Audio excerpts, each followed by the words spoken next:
먼저 의장이 세계적으로 주목받는 시기이잖아요. 그래서 이 시기에 이렇게 스태프 진행을 맡게 돼서 영광스럽게 생각하고요. 그리고 유네스코 인류문화유산으로 등재되면서 또 한식품공전에 대한 여러 논란과 이런 관심이 뜨거운 이 시기에 이 장 토크가 개최되는 것에 대해서 특별한 의미가 있다고 생각합니다. 첫 번째, 오늘 이 자리를 축하하기 위해서 축사의 말씀을 해주실 분을 모시려고 합니다. 이화여대 교수님이신 장서진 교수님 앞으로 모시겠습니다. 정서진 교수님이십니다. 정서진 교수님은 우리말의 과학화를 이끌어내고 계시는 정말 훌륭한 연구자시고요. 특별히 오늘 이 단장 토론 장토크를 위해서 이 아름다운 공간을 내어주시는 여러 가지 협력을 아끼지 않아주셨습니다. 여러분 큰 박수로 환영 부탁드립니다.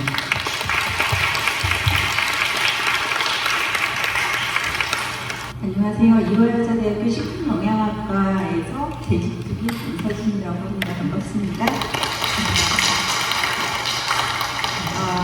무엇보다 오늘 이렇게 뜻깊은 자리를 마련해 주신 단장포럼 오태영 대표님께 먼저 감사의 말씀 드립니다. 또한 이화여대에서 장을 주제로 한 콘서트를 개최하며 우리 사회의 음식이나 담론을 더욱 풍성하게 만들어주실 두 분, 정혜경 교수님 그리고 강민구 셰프님을 모실 수 있게 되어 매우 뜻깊게 생각합니다. 저희 이화여자대학교 식품영양학과는 생명과학적 기초연구에서부터 식품개발 가치 능동연구, 나아가 식문화에 대한 인문사회학적 탐구까지 폭넓게 아우르며 먹거리를 다루고 있습니다. 특히 전통적으로 식문화 연구를 학문의 중요한 축으로 이어온 학과로서 오늘의 주제와 그 맥락을 함께하고 있다는 점에서 더욱 큰 의미가 있다고 생각합니다. 정혜경 교수님은 저희 학과의 자랑스러운 큰 선배님이십니다. 밥의 인문학, 채소의 인문학 같은 음식의 인문학 시리즈의 저술활동을 통해 음식에 담긴 인문학적 의미를 따뜻하면서도 깊이 있게 전해주셨고 덕분에 많은 사람들이 우리 식문화를 더 친근하게 느낄 수 있었습니다. 우리나라 식문화 연구의 대중화와 저변 확대에 남다른 기여를 해오신 점에 늘 감사와 존경을 드립니다. 강민구 셰프님은 저에게 밍글스라는 이름 자체로 각인이 되어 있으십니다. 처음 밍글스를 접한 것은 2018년 덴마크 코펜하겐 대학의 동료 교수님이 있으신데 이분이 한국에 오실 일이 있어서 저에게 연락을 주셨는데 그때 콕 집어서 와인일본에 꼭 밍글스를 가야 되겠다고. 이때가 2018년이었어요. 그래서 그때는 2, 3개월 전이면 전화로 예약이 가능했습니다. 그래서 그때 방문을 했었고 그 다음에 2022년에 제가 이 학교에 온 지 한 10년이 돼서 그때 이제 입사 축하를 기념하기 위해서 그때 또 한번 밍글스를 가서 밍글스는 저에게 아주 소중한 기억이 남긴 곳입니다. 한국의 맛을 근간으로 하면서도 파인다이닝을 세계적 수준으로 이끌고 동시에 대중의 사랑을 오랜 시간 받아오신 셰프님의 노고와 성취에 깊은 경의를 표합니다. 오늘 이 자리가 장을 다시 바라보고 또 새로운 영감을 나누는 시간이 되길 바랍니다. 함께 해주신 모든 분들께 감사드리며 즐겁고 따뜻한 시간 되시기 바랍니다. 감사합니다.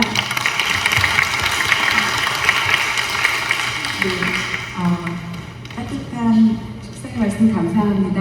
한 분 더 모시겠습니다. 김홍렬 한국음식인문연구원장님 모시겠습니다. 남도 종가 음식을 비롯해서 여러 가지 연구 활동을 통해서 한식문화 발전을 이끌고 계시는 주인공이십니다.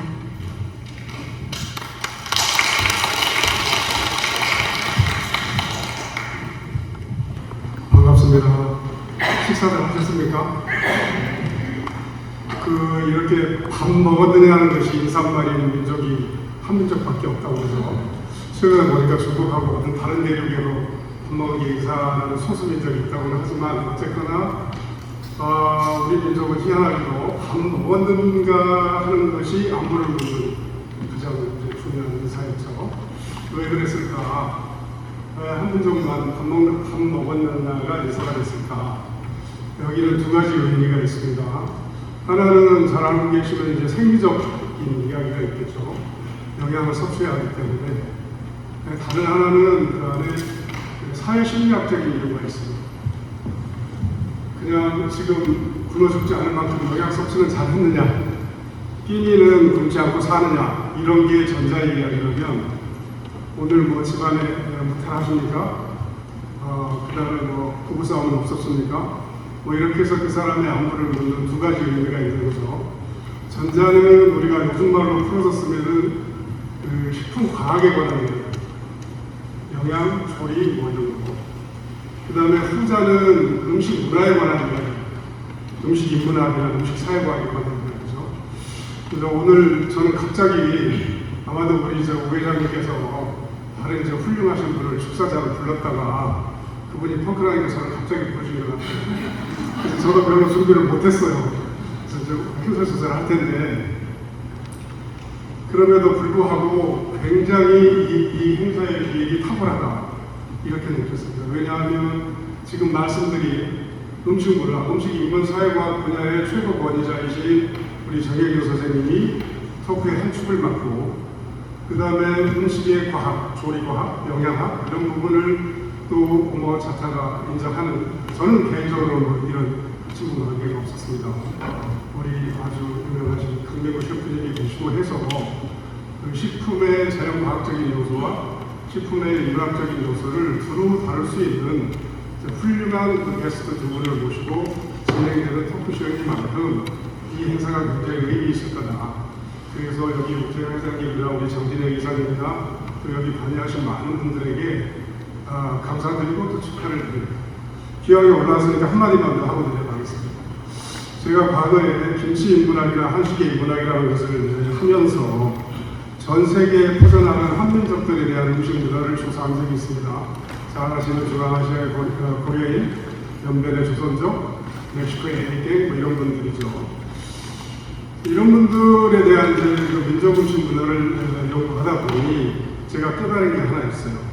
그래서 민족 정체성이라는 이야기를 많이 하는데 민족 정체성의 핵심 요소가 무엇입니까?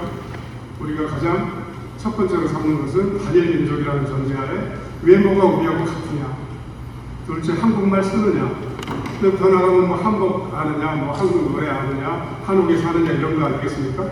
근데 대체로 우리와 생김새가 닮았느냐, 아니면 우리말을 쓰느냐가 우리 한민족의 정체성의 핵심적인 요소라고 얘기하는데 제가 조사하면서 보니까 우리하고 전혀 닮지 않은 애니께 5세, 4세, 5세, 6세 한국말도 전혀 몰라요. 우리하고 전혀 닮지도 않았습니다. 그 다음에 백인을 닮은 고려인 5세, 고려인 6세 한국말도 잘 못합니다. 우리가 닮지도 않고 우리말을 쓰지도 않는데 무엇을 아느냐, 무엇으로 한국인이라고 주장하느냐 스스로. 나는 할머니에게, 어머니에게 간장을, 된장을 배웠다. 김치를 지금도 먹어야 한다. 이것만 기억하고 있어요. 김치라는 말은 또렷이하고 간장, 된장이라는 말을 또렷이합니다. 내가 그런 거를 경험하면서 우리 민족 정체성의 핵심은 한국말도 아니고 우리가 닮은 모습도 아니고 음식이구나. 우리 민족 음식, 전통 음식. 이 멕시코에 있는 한 후손은요, 우리하고 콩도 달라요. 그냥 강낭콩을 끓여서 주먹으로 쥐어서 햇볕 밑에 한 달 말려서 그걸로 매주 된장을 만들어서 된장을 해먹고 간장을 만들어서 팔고 그래요. 이런 것이 그래서 이게 간장, 된장, 그 다음에 김치 이런 우리 전통 음식이라는 것이 우리 민족에 있어서 우리 민족의 정체성의 핵심이구나. 굉장히 소중한 것이구나. 이렇게 느끼고 있었습니다. 그러던 차에 마침 이제 유네스코에 등재도 되고 또 우리 간장 포럼에서 이런 귀한 시간을 만드셨다고 해서 제가 뭐 땜빵이지만 기꺼이 즐거운 마음으로 참여했습니다. 좀 오광자 말씀드려서 죄송하지만 어쨌거나 굉장히 귀한 자리이고 소중한 기회인 만치 여러분들이 두 분 선생님들, 우리 또 장진영 이사님까지 세 분의 말씀을 깊게 동참해 주시면 감사하겠습니다. 다시 한번 이 행사를 주최하신 우리 주최 측 그리고 참여하신 여러분들에게 축하의 말씀을 드립니다. 감사합니다.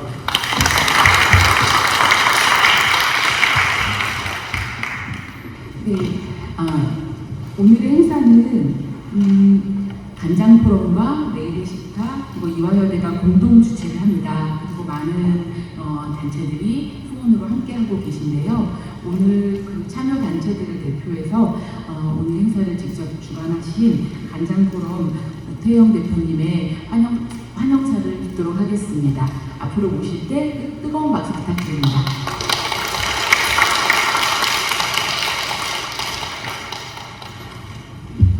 네, 반갑습니다. 네, 오늘 참 우리 간장 포럼이 우리 이번에 이제 35차가 되는데 토크 콘서트는 이게 처음 이렇게 해봤습니다.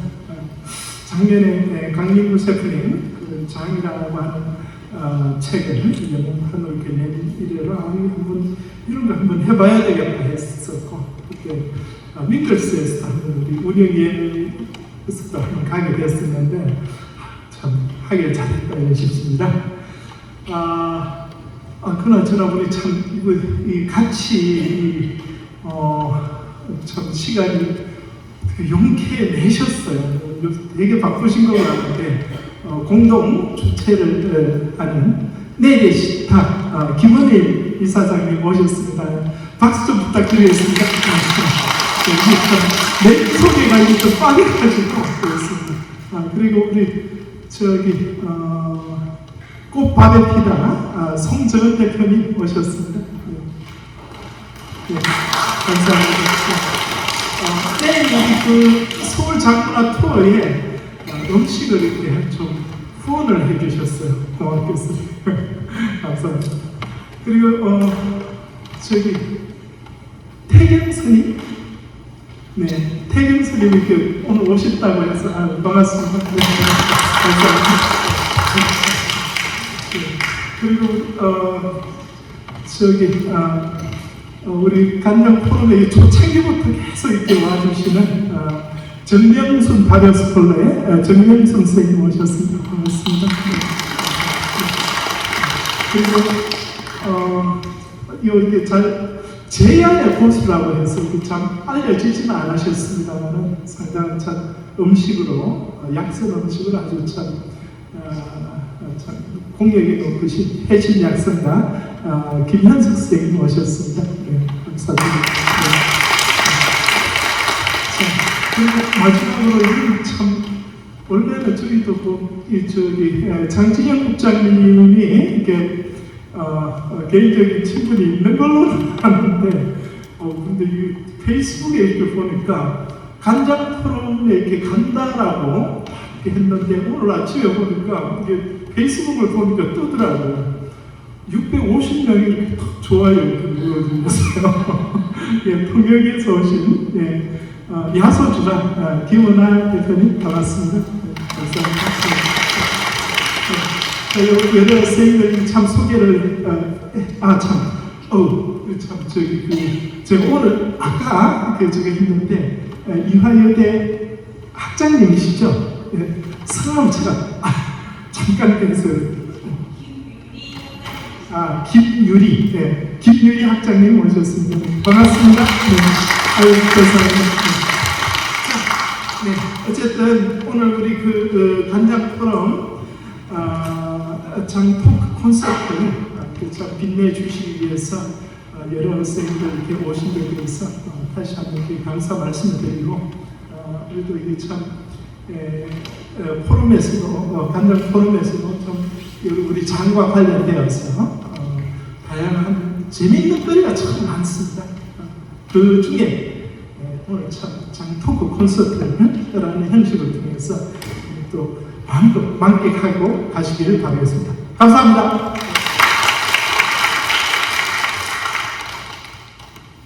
네. 시간이 많이 지체되어서요. 그냥 바로 저희 그 토크의 주인공들을 소개해드리려고 합니다. 제가 강민구 셰프님 소개해드릴 때 어떤 이야기를 해야 될까 사실 고민이 많이 되더라고요. 한번은 유일한 미슐랭 3스타를 얘기해야 되나? 이런 생각도 들고 작년에 미국에서 내셨던 그 장이라는 책이 세계적인 그런 신조어를 만들고 또 한국에서도 지금 장을 세계의 언어로 이렇게 만들어내고 계시는 강민구 셰프님이신데요. 저는 한 가지 꼭 말씀드리고 싶은 건 전 연구자로서 연구 시작 초창기부터 재료에 주목하면서 우리 땅에서 나는 곡식, 우리 땅에서 나는 채소, 이 본연의 맛을 살리기 위해서 그 맛의 그 정점에서 장을 더 깊게 탐구하신 게 아닌가라는 생각을 하거든요. 그래서 굉장히 감사의 마음을 전하고 싶었습니다. 강민구 셰프님 소개해드리겠습니다. 네.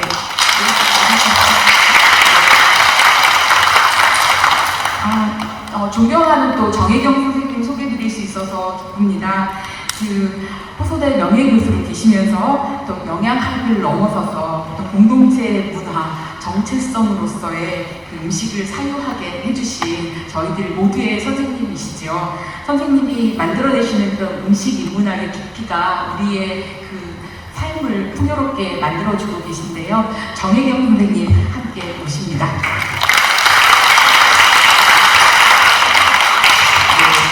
제가 또 오늘 이 자리에서 모은 이분을 소개하기 위해서입니다. 오늘 2부 사례를 맡아주신 장진영 대표님이신데요. 우리 간장포럼의 신임 사무국장님이시기도 하십니다. 장 대표님은 그 슈필라운 더 제이라는 단체를 통해서 음식 문해력을 높이기 위한 다방면의 활동을 전개하고 계시는 신예 비행자시고요. 그리고 우리 간장포럼의 또 미래가 되주실 거라고 믿습니다. 큰 박수로 오늘의 사회자를 소개해드리겠습니다. 사회자께 마이크를 넘기고 물러가겠습니다. 네, 소개 감사드립니다. 안녕하세요. 저는 오늘 북토크 콘서트의 사회를 맡은 음식 문해력을 연구하는 요리연구가 장진영입니다. 앞서서 소개를 잘 해주셨지만 제 오프닝 멘트에도 있어서 한 번 더 제대로 한번 읽어보겠습니다. 오늘 이 자리에 함께 해주실 분은 잔으로 제임스 비원드 어워드 수상을 하며 한국의 잔을 세계 무대에 각인시키셨고 국내 유일의 미슐랭 3스타 셰프로 한국 미식의 새 역사를 쓰고 계시는 강민구 셰프님이십니다.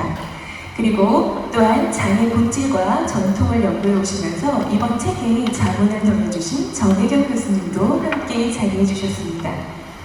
오늘 두 분과 함께 잔이 품고 있는 깊이와 그 미래에 대해 이야기를 나누어 보도록 하겠습니다. 셰프님, 앞서서 큰 업적들을 위주로 이렇게 소개를 해드렸는데 오늘은 조금 가까운 이야기부터 나눠봐야 될 것 같아요. 혹시 제가 근황을 좀 여쭤보고 싶은데 요즘 어떤 일상을 보내고 계시는지 또 최근 활동은 어디에 좀 집중을 하고 계시는지 여쭤보고 싶습니다.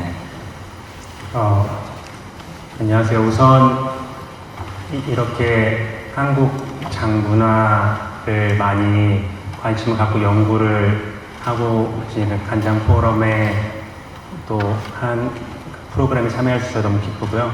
또 저의 경험이나 장에 대한 저의 생각이 이 포럼에 오신 분들한테도 많이 도움이 됐으면 좋겠습니다. 저는 이제 밍글스 오픈한 지 2014년에 오픈해서 11년 되었고요.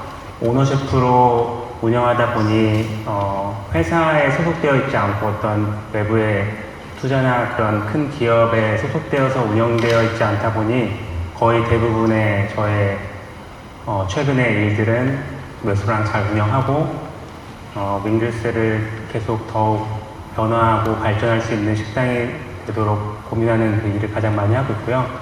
또 저희가 5년 전에 홍콩에 한식당을 오픈했는데 그것도 잘 운영하고 있고, 또 얼마 전에는 올해 국내 그 하스피탈리티 회사인 파라다이스 그룹이 호텔을 새로 짓고 있는데 그 호텔이 2028년에 오픈합니다. 그래서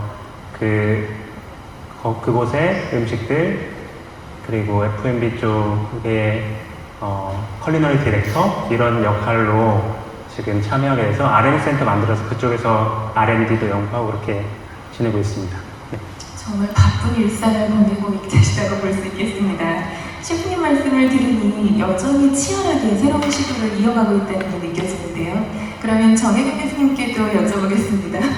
혹시 학자로서 최근 주목하고 계신 연구나 아니면은 오늘 청중분들과 나누시고 싶은 중요한 메시지가 있으시다면요? 네, 저는 사실 북콘서트 콘서트죠. 그 콘서트는 처음이라서 긴장하고 있는데요. 저는 오늘 왜 왔냐? 강민구 셰프 팬으로 왔습니다. 사실은 네, 제가 사실은 한식을 굉장히 오래 했고 뭐 이렇게 나이가 들다 보니까 책도 여러 번 썼지만 이게 현장에서 즐기고 사랑하고 그러지 않으면 안 된다고 생각하는데 제가 그동안 네, 쭉 보면서 정말 훌륭하게 한식을 세계에 알리고 그런 분이 이 강민구 셰프님이시거든요. 특히 저 장책은 제가 어떻게 하다 보니까 이제 저 책을 만들 때부터 같이 옆에서 조금 봤는데 그냥 나온 책이 아니고 그러다 보니까 비어드상까지 받고 정말 자랑스러운 일이죠. 그래서 오늘 네 이건 뭐 이렇게 너무 딱딱한 것 같아요. 저는 오늘 되게 재밌는 책이라고 생각하고 왔는데 좀 즐겁게 네 강민구 셰프님은 정말 한식을 세계에 알리는 네, 가장 최전선에서 정말 묵묵히 제가 보기에는 그렇게 했고 그 결실이 바로 저 책이었고 오늘은 장에 대해서 좀 서로 말랑말랑하게 얘기를 나눴으면 좋겠습니다. 저는 뭐 개인적으로 계속 은퇴하고 백수로 살고 있는데요. 백수다 보니까 뭐 이것저것 하기도 하고 여전히 네, 한식이라는 주제를 붙들고 네, 고군분투 하고 있습니다. 오늘 같이 한번 즐겁게 얘기를 나눴으면 좋겠습니다. 감사합니다. 네, 교수님 말씀 들으니 좀 더 입체적으로 느껴지는데요. 연구자의 시선에서 본 장의 의미까지 함께 듣게 되어서 더 기대가 큽니다. 오늘 너무 딱딱하지 않게 현장의 얘기를 좀 재미있게 전해주시고자 제가 아까 부탁을 좀 드렸었는데 아직 긴장이 좀 덜 풀리시는 것 같죠? 그냥 청중들하고 같이 호흡하시면서 질문을 받으시고 좀 같이 심각한 셰프님이세요. 우리 제가 보면 강 셰프님은 굉장히 성실하고 너무 그럴 정도로 그래서 네. 그래서 여기까지 오신 것 같거든요. 근데 오늘은 좀 긴장 푸시고 그러셔야 될 것 같아요. 작년에 네. 이거를 기획하실 때 그 정혜 교수님이 하신다고 하셔서 저도 여기 그렇게 그러면 정혜 교수님이 하시면 제가 하겠습니다 이렇게 말씀드렸거든요. 왜냐하면 저희 책 쓸 때 저는 사실 이런 음식에서 현장에서 음식을 많이 만들고 실제로 요리를 하는 사람이지 이론에 대한 부분 특히 인문학이나 이런 쪽 연구에 대해서는 많이 부족함이 있었고 그래서 책을 쓸 때는 특히나 우리 장의 역사라든가 인문학적인 부분이나 또 해외로 알려줄 때 저희가 무슨 사실에 기반돼서 정확한 내용을 전달해야 하기 때문에 그런 거에 대한 부담이 제가 컸거든요. 사실 레시피를 만들고 레시피야 정답이 없으니까 제가 생각하는 음식의 맛을 기준으로 만든다 했는데 그 앞에 있는 장이 가진 많은 역사들 그리고 우리가 그런 문화를 해외에 전달할 때 그 부분에 대한 거를 정말 많이 도와주셨어요. 저희 책을 쓸 때. 그래서 교수님과 함께 이렇게 자리를 할 수 있어서 교수님이 오신다고 저한테 연락을 주셔서 제가 그러면 저도 하겠습니다 이렇게 말씀드렸거든요. 아닙니다. 거꾸로입니다. 네, 우 대표님이 제가 그랬어요. 워낙 다른 셰프님들하고 다르게 현장을 절대 떠나지 않으세요. 정말 거의 거기에 계시면서 그래서 제가 제일 높이 사는 면이기도 하거든요. 그 바쁜 사람이 절대로 안 할 거라고 했더니 우 대표님이 절대로 한대요. 그래서 저는 오히려 네, 해서 한번 정말 장 얘기를 가지고 네, 같이 이렇게 즐겁게 이 좋은 캠퍼스에서 한번 해보면은 추억이 되겠다 그런 생각을 하고 왔는데 또 반대로 말씀을 하시네요. 네. 두 분 서로 미루시면 곤란합니다. 네. 오늘 말랑말랑하게 토크 자연스럽게 잘 부탁드릴게요. 일단 근황 토크를 여쭤봤고요. 이제 본격적인 주제인 책 이야기를 한번 들어봐야 되겠습니다. 오늘 입장하시면서 미리 구입하신 분들은 또 책을 이렇게 하나씩 다 들고 여기 앞에는 또 이렇게 보고 계시기도 하고 이렇게 즐기고 계시는데 장이라는 그런 제목이 참 절묘합니다. 제가 볼 때 한국어로도 그리고 영어로도 통하는 그 자체가 이미 글로벌 언어가 된 건 아닌가라는 생각이 드는데요. 셰프님께서 내신 장은 한국의 장을 본격적으로 다룬 레시피 투기자 또 문화서이기도 합니다.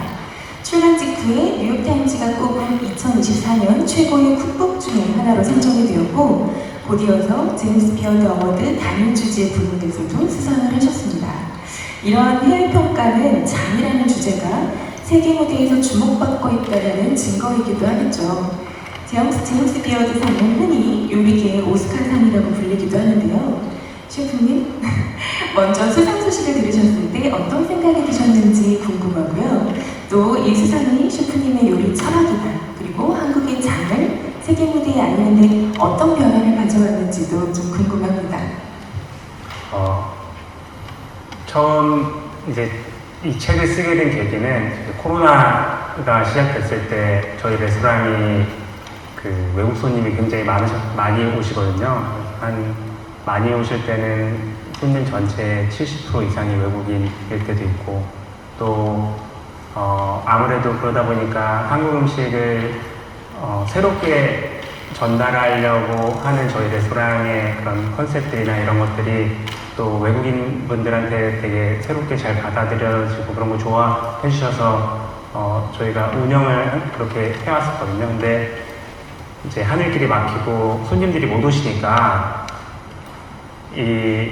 제가 매일매일 하는 업무에서 너무 제가 할 일이 없어진 거죠, 많이. 그래서 무슨 새로운 걸 도전해보고 싶다. 그 전까지는 오시는 손님들께 한국 음식을 새롭게 알리는 게 저한테 되게 큰 동기부여였는데, 그걸 할 수 없게 되니까, 그 당시에 근데 제가 영상이나 미디어 이런 쪽은 많이 이렇게 부담스러운 건 아닌데 잘 안 하게 되더라고요. 그런데 처음으로 책을 써보고 싶다는 생각이 든 거예요. 그래서 책을 쓰게 되면은 밍글스에 오시지 않더라도 제가 많은 분들께, 전 세계 많은 사람들에게 한국 음식을 좀 소개할 수 있겠다, 이런 생각이 들어서 책을 쓰게 되었고요. 그래서 이제 공동 저자인 나디아님한테 연락을 드려서 이렇게 시작이 됐던 거고요. 처음 아직도 기억나요. 저희 처음 미팅을 했는데 제가 잠깐 보자 해서 한국 음식에 대한 얘기를 하지만 저희 스시집에서 만나거든요. 그래서 스시를 먹으면서 왜 오랜만에 보자고 했냐, 그러니까 이런 책을 쓰고 싶다 그러더니, 그렇게 말씀드렸더니 그러면 한번 좀 방법도 알아보겠다, 이렇게 얘기가 됐던 거거든요. 그러면서 얘기가 될 당시에 저희가 했던 말이 나중에 진짜 발간돼서 제임스 비어드 후보에 한번 올랐으면 좋겠네요, 그렇게 이제 농담처럼 얘기를 했었거든요. 근데 그때가 이제 시차가 다르니까 시카고에서 열렸는데, 일요일 한국 시간으로 새벽 한 6시, 5시 그때쯤에 발표했어요. 그래서 제가 그때 발표인 거 알았는데 새벽에 원래 제가 갔어야 되는데 제가 그 다음날 해외 출장이 있어서 거기 참석 못했거든요.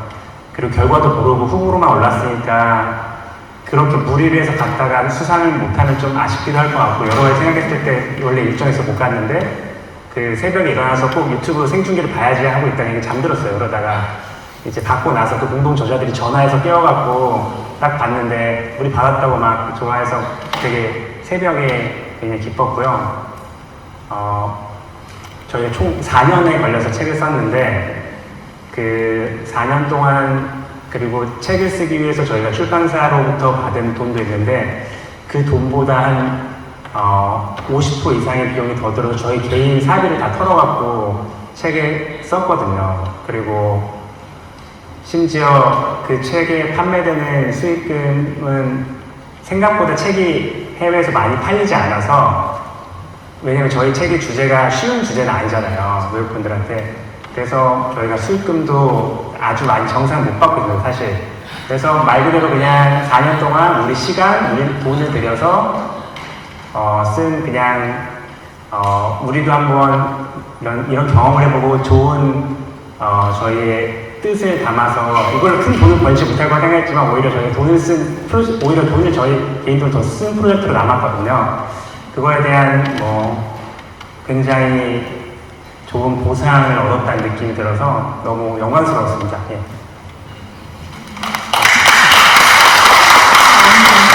하나는 대신하셔야겠네요. 아까 정영희 교수님이 설명해 주신 것처럼 공부하는 셰프님이 맞으신 것 같습니다. 그러면 이번에는 교수님께도 질문을 하나 드려보겠습니다. 교수님께서는 이번 수상이 한국 장과 발효 문화에 어떤 의미를 남겼다고 보시는지 한 말씀 여쭙겠습니다. 네, 겸손하게 얘기를 하셔서 그렇지 저 아르티잔이나 파이든 같은 출판사는 우리가 책을 내고 싶어도 내주는 곳이 아니었습니다. 그러니까 처음에 한식 세계화를 할 때 우리 한식책 좀 내줬으면 하는데 쳐다보지도 않았어요. 네, 요새 정말 한식이 뜨면서 저 출판사에서 오히려 제가 알기로는 제안을 하면서 그 나디아 조라는 분이 또 유명한 분이죠. 같이 책을 내서 저는 그 자체만으로도 사실 참 가슴이 뿌듯했었거든요. 그리고 또 하나는 우리가 한식책을 내고 싶어 했지만 그 한식의 핵심 JANG 그죠? 그전에는 다 간장, 된장을 소이소스라고 부르고 기꼬막 소이소스가 제일 유명하고 그랬었거든요. 근데 정말 우리말로 지금은 이제 한식으로 그냥 그대로 표기하는 게 일상이 됐지만 그러지 않았어요. 근데 그야말로 한식도 아니고 K푸드도 아니고 가장 핵심이 되는 장, JANG 그게 너무 좋았고요. 그걸로 책으로는 굉장히 큰 출판사죠. 거기서 저런 책이 나올 수 있었기 때문에 결국은 굉장히 보람이 있었고 저는 제임스 비워드 상까지 가리라고 생각을 못했습니다. 우리가 상상한 것 이상으로 굉장히 그게 좀 세계적인 상이거든요. 그래서 이런 걸 통해서 이제 한식이 한 것도 되게 대단하고 또 무엇보다 장이 알려진 것. 네, 사실은 여러분 아시겠지만 한식 중에서도 실제로 그 소스 전쟁은 아마 알고 계실 거예요. 우리의 그런 장문화를 알리는 그런 의미에서 엄청난 그런 효과를 가져왔다고 생각하고 이렇게 바쁜데 4년 동안 아마 제가 알기로는 매달려서 이런 책을 낸 거는 좀 길이 기억을 해줬으면 좋겠다 그렇게 생각을 해봤습니다. 정말 한식, 그 다음에 이제 장이 나가고 그죠? 그랬더니 사실은 그게 이어져서 저는 잘 아시겠지만 작년에 인류 무형문화유산까지 갈 수 있었다고 그렇게 생각을 하고 있습니다. 참 대단한 일이에요, 사실은. 네, 맞습니다. 네, 감사합니다. 두 분 말씀을 듣고 보니 이번 수상이 단순히 영예로운 한순간이 아니라 장이 앞으로 세계와 어떻게 대화할 수 있는지를 보여주는 시작점 같다라는 생각이 듭니다. 이쯤에서 자연스럽게 드는 생각이 이 책이 이제 어떻게 만들어졌을까에 대한 부분이 이제 궁금해지는데요. 아까 집필 과정은 말씀을 해주셨고 제가 알기로는 셰프님께서 전부 다 요리를 직접 다 만드시고 사진 촬영에도 다 관여를 하시고 정말 많이 공을 들였다고 제가 인터뷰에서 본 적이 있는데 그 부분에 대해서 어떤 과정을 거치셨는지 한번 말씀해 주시면 좋겠습니다. 네, 저희가 한국에서는 이렇게 밍글스 요리책이라든가 요리책 좀 쓰자는 제안을 몇 번 받았었는데 제가 그 전까지는 그럴 여유도 없었고 그렇게 책을 쓰고 싶다는 마음이 크게 들지 않았었거든요. 근데 그 코로나 그 시기에 그런 결심을 하게 되고 막상 영어로 먼저 책을 쓰려고 보니까 너무 막막하고 어려웠습니다. 그래서 아직도 기억나는데 처음에는 사실 그 출판사에서 먼저 연락을 주신 게 아니고 저희가 샘플북이라고 해서 이런 책을 쓸 건데 저희 영화 같은 거 할 때도 시나리오 쓰시는 분들이 이렇게 돌리시잖아요. 그런 샘플북을 처음에 만든 거예요.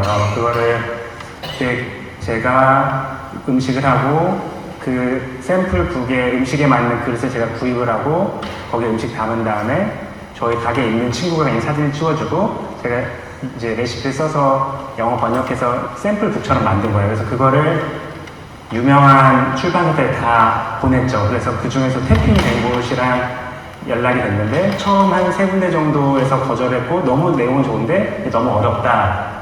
그리고 지금 한국 음식책이 필요하긴 하는데 이거는 그것보다 조금 그게 먼저 발간되고 그 뒤에 나와야 될 만한 책이다라는 얘기를 제일 많이 들었어요. 그리고 다 거의 다 거절했는데 아티장 사실 제가 제일 하고 싶었던 출판사였는데 그 출판사의 책들 제가 굉장히 많이 갖고 있거든요. 실제로는 다른 출판사들과 다르게 레시피를 정말 꼼꼼하게 다 검증을 해야 되고 그냥 레시피를 주는 게 아니고 그 레시피를 받으면은 현재 있는 레시피 테스터가 있어서 그 레시피 테스터가 똑같이 다 만들어보고 이게 결과가 뭐가 문제다, 뭐가 잘못됐다 이런 것들을 다 체크하기로 유명한 그런 출판사예요. 근데 그 출판사에서 한번 해보자고 한 거예요. 그래서 어찌 보면은 그냥 전 그 샘플북이 좀 이렇게 그 만든 걸로 끝낼 수 있었는데 그 운이 좋고 그 한국 음식이 관심이 많은 그 시기여서 이런 게 할 수 있었고요. 그렇게 되다 보니까 현지의 시장, 미국의 시장을 잘 알 수 있는 사람이 그거를 글을 써줘야 되겠더라고요. 그래서 또 현지에서 요리책을 가장 많이 쓰고 가장 좀 잘 나가고 핫한 그런 공동 저자 조슈아라고 하는 분을 저희가 섭외를 해서 그분과 같이 책을 쓰게 됐습니다. 그러니까 시간이 다르다 보니까 일주일에 화요일 저녁 한국 시간으로 밤 10시 거기 현지 시간은 미국 시간 아침 9시에 해서 매주 책 내용을 집필한 1년 반에서 2년 정도는 매주 줌 미팅을 했던 것 같아요. 그래서 이 친구한테 전반적인 한국 음식에 대한 설명, 장에 대한 설명, 장의 역사, 왜 한국 음식에서 장이 중요한지 정영 교수님께서 설명해 주신 것들, 그리고 교수님 책에서 봤던 것들, 그리고 제가 개인적으로 요리하며 느끼는 것들을 그 친구한테 거의 막 정말 교육하는 수준으로 가르친 거예요, 저희가. 그래서 한국말로도 하고, 그 옆에서 번역하는 사람도 붙어서 하고, 그래서 거의 1년 반 정도를 매주 저희가 정말 제가 해외 출장 때문에 못하는 한 5번 정도만 빼고는 거의 매주 저희가 그렇게 화상 미팅을 했습니다. 그러고 그 사람이 정말 한국 음식 하나도 몰랐거든요. 근데 지금은 아마 제가 생각할 때는 지금 비평까지 하는데 미국에서 활동하는 비평가나 요리 전문 기사를 쓰는 사람 중에 한국 음식 제일 잘 알 거예요. 정말로. 그래서 오히려 뉴욕타임즈 크레딧을 쓰는 사람이나 현지에 이런 한국 음식이 관련해서 한국에 방문하고 싶은 유명한 기자들이 그 사람한테 연락을 한대요, 요새는. 어떤 한국 음식 레스토랑 너가 추천해? 아니면 나 한국 가는데 어떻게 했으면 좋겠어부터 한국 관련된. 그래서 그 정도로 그 사람도 권위가 높아졌어요. 예. 어쨌든 그렇게 그 분이 그렇게 같이 책을 쓰게 됐고, 그분이 쓴 책들이 굉장히 좀 미국 사람들이 어려운 주제도 흥미롭게 느껴지게끔 글을 잘 썼거든요. 그래서 번역된 분 보시면은 제가 좀 손은 보긴 했지만 그냥 읽어도 되게 에세이처럼 재미있는 내용들이 많이 있거든요, 한국 책이. 그렇게 내용을 그렇게 준비를 했고요. 그렇게 쓰다 보니까 저도 많이 느낀 게, 장이 그냥 한국 음식에서 그냥 꼭 필요한 한국 음식을 맛을 내는 그런 양념 이상의 의미가 있구나. 말씀 주신 것처럼 한국의 장 문화는 이제 공동체 문화이고, 또 그것을 담는 옹기 문화에서부터 왜 우리가 그런 콩을 쓰게 됐고, 어떻게 해서 우리가 소금과 더해서 그런 장을 만들게 됐고, 뭐 여러 가지 스토리들이 왜 한국의 장이 일본의 장이나 중국의 장들과 다른지, 왜 그러니까 한국의 된장은 코리안 미소라고 불리면 안 되는지, 코리안 소주라고 불리면 안 되는지, 그런 것들을 다 이해하고 설명할 수 있는 그런 책을 만들어야겠다는 생각이 준비하려고 할 때 더 많이 든 거예요. 그리고 음식은 제 첫 책이다 보니까, 그리고 저는 밍글스 책을 쓰고 싶지 않고 한국 음식 책을 쓰고 싶었거든요. 그래서 캐주얼한 한국 음식부터 또 서양 요리에도 장을 활용할 수 있는 메뉴까지 전부 다 제가 만들고 제가 담고 스타일리스트와 같이 협업해서 했는데, 사진 하나까지 정말 올라가는 깨 하나까지 제가 다 담고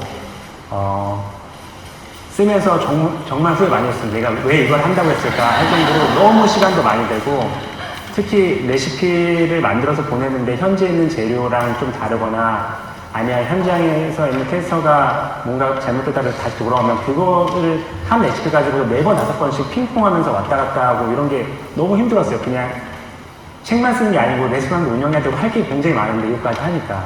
근데 어쨌든 그래서 더 이 책에 개인적으로 애착이 많이 갔던 것 같습니다. 예. 책에 고스란히 다 들어갑니다. 저는 영문판을 처음에 나왔을 때 구입을 했었거든요. 레시피만 봐도 얼마나 심혈을 기울여줬을지가 보이는 그런 책입니다. 지금 아마 받으신 분들도 계시니까 한번 보셔요. 안에 사진이나 아니면 구성이나 이런 것들이 다른 대충 만든 그런 책하고는 정말 차원이 다른 그런 책입니다. 그리고 제가 그 레시피 짜면서 하나 아직도 기억나는데, 원래 저는 이제 한식을 전문했던 사람이 아니고, 뭐 한국 음식을 해먹긴 했지만, 밍글스 오픈하고 나서 한국 음식을 더 많이 공부하고 배우기도 했었는데, 아무래도 저희가 전통 한식을 하는 것과 현장에서 특히 한식당들이, 이제 한식을 하면서는 정말 우리 전통 장만으로 하는 게 아니고 양조간장도 쓰고 미림도 쓰고 이러면서 많이 음식을 만들고 있잖아요. 사실 지금도.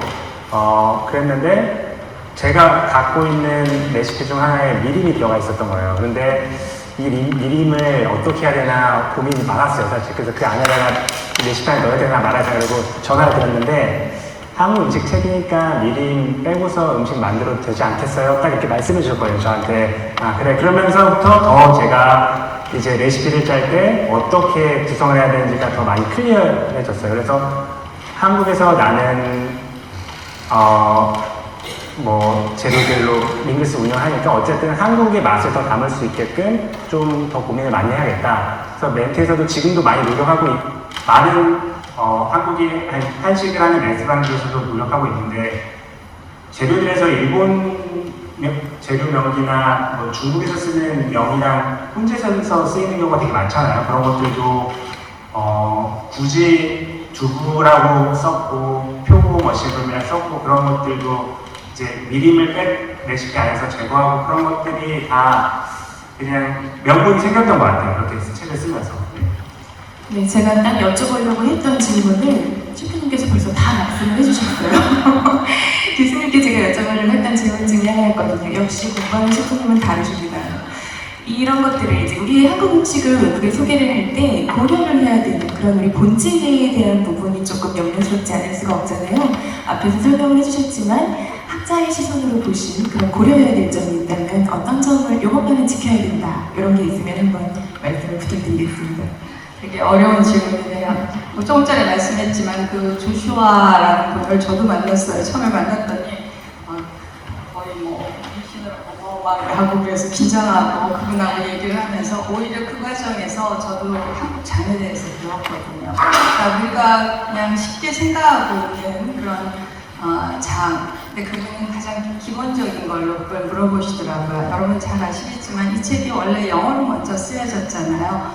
그런 것들을 끊임없이 이 강민구 셰프는 고민하고 그랬기 때문에 제가 보니까 상도 받을 수 있었고 그리고 보니까 각 지역의 명인들을 다 찾아다니고 네, 저는 장이 만들어지는 과정 여러분 다 잘 아실 텐데 바로 그걸 거기다 다 녹아낸 그런 결과물이라고 생각을 하거든요. 그러지 않았으면 이게 알려지지 않은 거죠. 한식의 힘도 저는 그거라고 생각을 합니다. 제가 무슨 전통 한식을 주장하는 그런 건 아니고 한식이 갖고 있는 가장 본질적인 에센스를 알고 그 다음에는 지금 얘기하시잖아요. 그죠? 강민구 셰프도 바로 외국에서 제대로 된 그걸 받고 그게 바로 글로벌 스탠다드라는 거죠.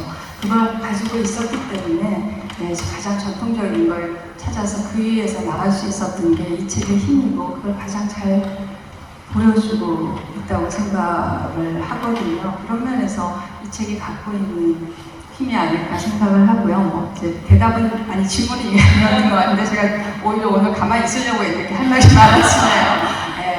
뭐 학문적인 거 저는 뭐 그렇게 생각하지 않습니다. 저는 사실 영양학 베이스를 했지만 영양학을 하면서 늘 느꼈던 건 그거였던 것 같아요. 우리 한식이 그야말로 갖고 있는 그런 한식이 갖고 있는 영양이나 건강 이런 게 뭐 가장 알려져야 된다고 생각을 해서 그걸 좋아해서 여기까지 저도 온 것 같은데 저까지 오늘 뭐 덕분에 이대 와서 강의해보니 처음이에요. 제가 이런 자리가 만들어졌는데 네, 뭐 학문적으로라는 그런 설명보다 우리 한식을 어떻게 사랑하고 잘 알리고 그게 가장 중요하다는 말씀을 드리고 싶고 정말 공부하는 사람들이 할 수 없는 거를 이 강민구 셰프가 4년 동안 이런 책을 통해서 한 것 같고 여러분 책 잘 읽어보시면 정말 그 안에 뭐라 그럴까 저는 이제 요리책을 볼 때 되게 여러 가지 관점으로 보죠. 도대체 몇 개를 했는가 어떤 방식을 썼는가 굉장히 장을 높게 여러 생각을 해보죠. 이 책을 어떻게 풀 것인가 굉장히 머리가 아프죠. 그죠? 근데 굉장히 잘 풀었어요. 일단 간장, 된장, 고추장으로 풀고 그 다음에 외국인들이 이해할 수 있는 처음에 뭐부터 풀었죠? 그거 처음에 하고 그 다음에 메인 코스, 그 다음에 디저트 거기까지 해서 굉장히 많은 고민들이 담겨 있어서 제가 드리고 싶은 말은 한 게 아니고요. 책 하나를 정말 보시면 이게 어떻게 풀어졌는가, 그게 다 한식에 관심이 있어서 온 거고, 저는 오늘 이 귀한 시간에 좋은 날씨에 그냥 왔다고 생각하지 않고 젊은 친구들도 많이 보여서 하는 얘기인데요. 그걸 읽어내셔야지 그 책이 같이 가시고, 이거 자꾸 잔소리가 많아져서 큰일입니다. 네, 그래서 오늘 정말 행복한 자리입니다. 네. 그 책의 앞쪽에 나중에 보시면은 그 장 활용법, 그 장 바리에이션이라는 걸 부르는데, 한국 음식 보통 하실 때에 한국 음식이 너무 뛰어나지만 어려운 점이라고 항상 많이 말씀하셨던 게 표준화가 안 된다는 부분이 되게 얘기 많았잖아요. 근데 어쨌거나 전혀 요리를 안 해봤던 친구들, 학교만 졸업하고 온 친구들도 레스토랑에 들어와서 경력을 쌓고 또 이렇게 레스토랑 운영하려다 보면은 정확한 레시피와 정확한 가이드가 있어야지 그 친구들한테 일을 시킬 수가 있거든요.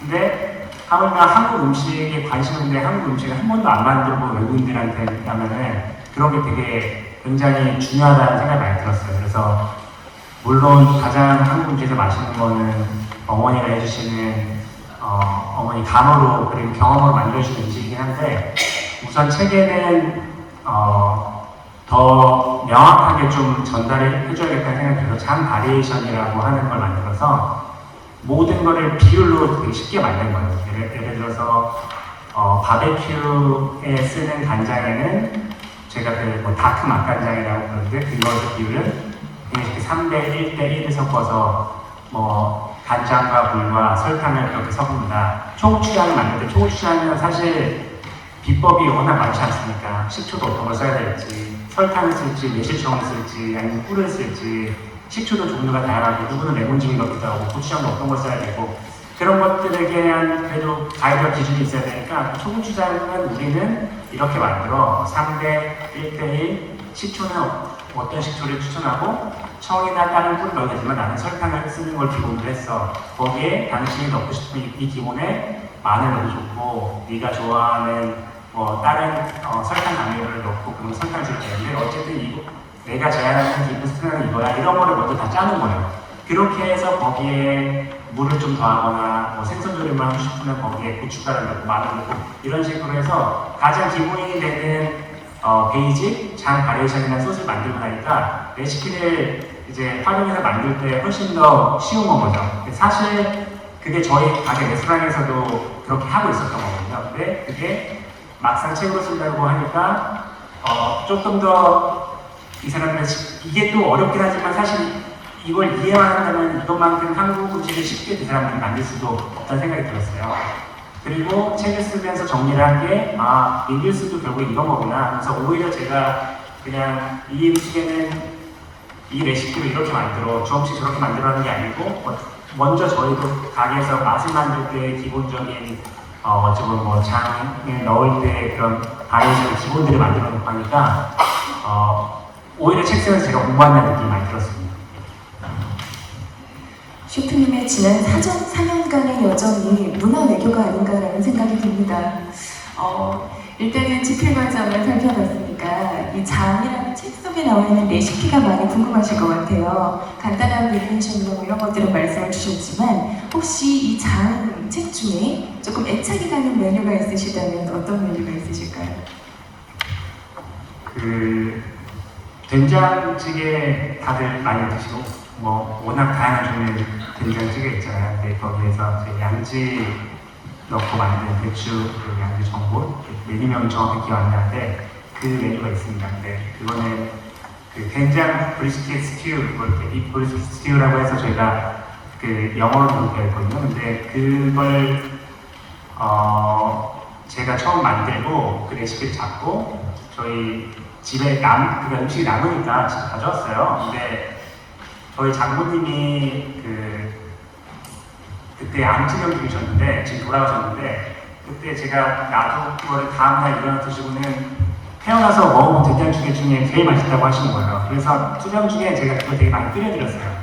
그래서 그 레시피가 좀 기억에 많이 남고요. 그리고 저희 가게 오픈 때부터 디저트인 장트리오의 베이스인 크렘블레라는 된장 들어가는데 된장 크렘블레 그것도 애착이 많이 가고 또 서양 사람들이 흔하게 먹는, 미국 사람들이 특히 바베큐 할 때 많이 먹는 음식들을 거기 된장 조금만 넣어서 조금 색다르게, 너네 바베큐 할 때 이 양념만 좀 쓰면은 코리안 스타일로 좀 더 너네 힙하게 그리고 맛있게 건강하게 새롭게 즐길 수 있어, 그렇게 만들어 놓은 메뉴들이 좀 있거든요.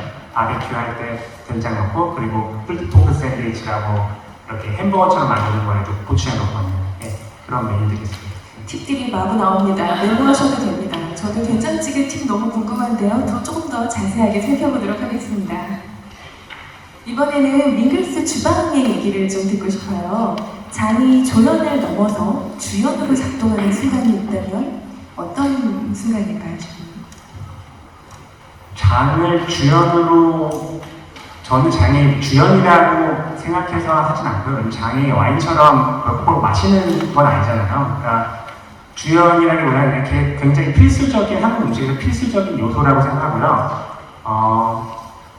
오히려 장이 음식 안에서 너무 도드라지게 될 경우는 그런 음식들이 있으면 오히려 원재료의 맛을 더 해칠 수가 있다고 생각합니다. 그러니까 장의 가장 큰 매력은 제철이 좋은 식재료를 장을 넣었을 때 모든 재료들이 다 사람들이 기분 좋은 맛만 느끼는 게 아니라 씁쓸한 맛도 있고 뭐 신맛도 있는 것들을 장과 잘 섞어내면은 원재료의 좋은 맛을 잘 살려주고 나쁜 맛은 마스킹 한다고 해서 감춰주면서 더 맛있게 한국적인 맛을 만들어내는 게 장의 가장 큰 특징인 것 같아요. 그리고 제가 교수님께도 여쭤봤었는데 책 쓰다가 양조간장이 실제로 한국 음식에서 굉장히 많이 쓰이고 있잖아요, 지금. 그건 어쩔 수 없는 일인데, 그런데 그러면은 한국 음식에서 기포강으로 하는 거랑 어떤 차이가 있을까요? 여쭤봤는데, 양조 간장이 생겼을 때 어쨌든 그 방식을 차용해서 산업화되긴 했지만, 지금 한국에서 유통되고 있는 다양한 뭐 샘표라든가 뭐 여러 회사에서 만들고 있는 양조 간장은 일본의 기포감과 맛이 실제로 많이 다르고 한국 음식에 맞춰져서 그 몇십 년 동안 변화하고 발전됐다. 그러니까 한국 음식에는 양조 간장도 한국 양조 간장을 쓰는 게 한국 음식 맛을 낼 때 정말 중요한 거다. 그 말씀을 딱 해주거든요. 그런 것들이 저는 그냥 음식을 하면서 의뢰 그냥 이제 이렇게 내시 배웠고 이렇게 만들기 맛있으니까 해왔던 건데 그거에 대한 본질적인 부분들에 대한 생각이 많았어요. 그리고 실제로 가게에서도 그럼 양조간장 말고 우리 전통 간장 지금 뭐 한식 간장이라고 그러죠. 한식 간장들을 쓸 때에는 어떤 포인트로 내가 한식 간장을 써야 되고 어떤 양조 간장을 써야 되는지 그런 것들을 좀 더 구분하기 시작했고 고추장을 쓰더라도 양산하고 있는 일관된 품질이 매력적이긴 하지만 또 장인들이 만드는 고추장은 어떤 때 더 써야지 내가 포인트 될 수 있고 그런 것들을 책을 쓰면서 더 고민을 하게 됐던 것 같아요. 그런 기준과 또 혼자 의문이 들었던 거를 좀 클리어하게 결정을 내릴 때 교수님께서 많이 도움을 주셨습니다. 네, 공이 저한테로 왔는데요. 사실은 연락도 잘 안 하는 사람이 문자를 여러 번 했어요. 뭔가 하면 뭐 예를 들면 장아찌가 영어로 어떻게 표현해야 되냐, 솔티드 베지터블이냐, 아니 제가 퍼멘티드 베지터블로 해라. 어차피 발효과정이 들어간다. 그런 질문부터 끊임없이 요새는 연락도 안 해요.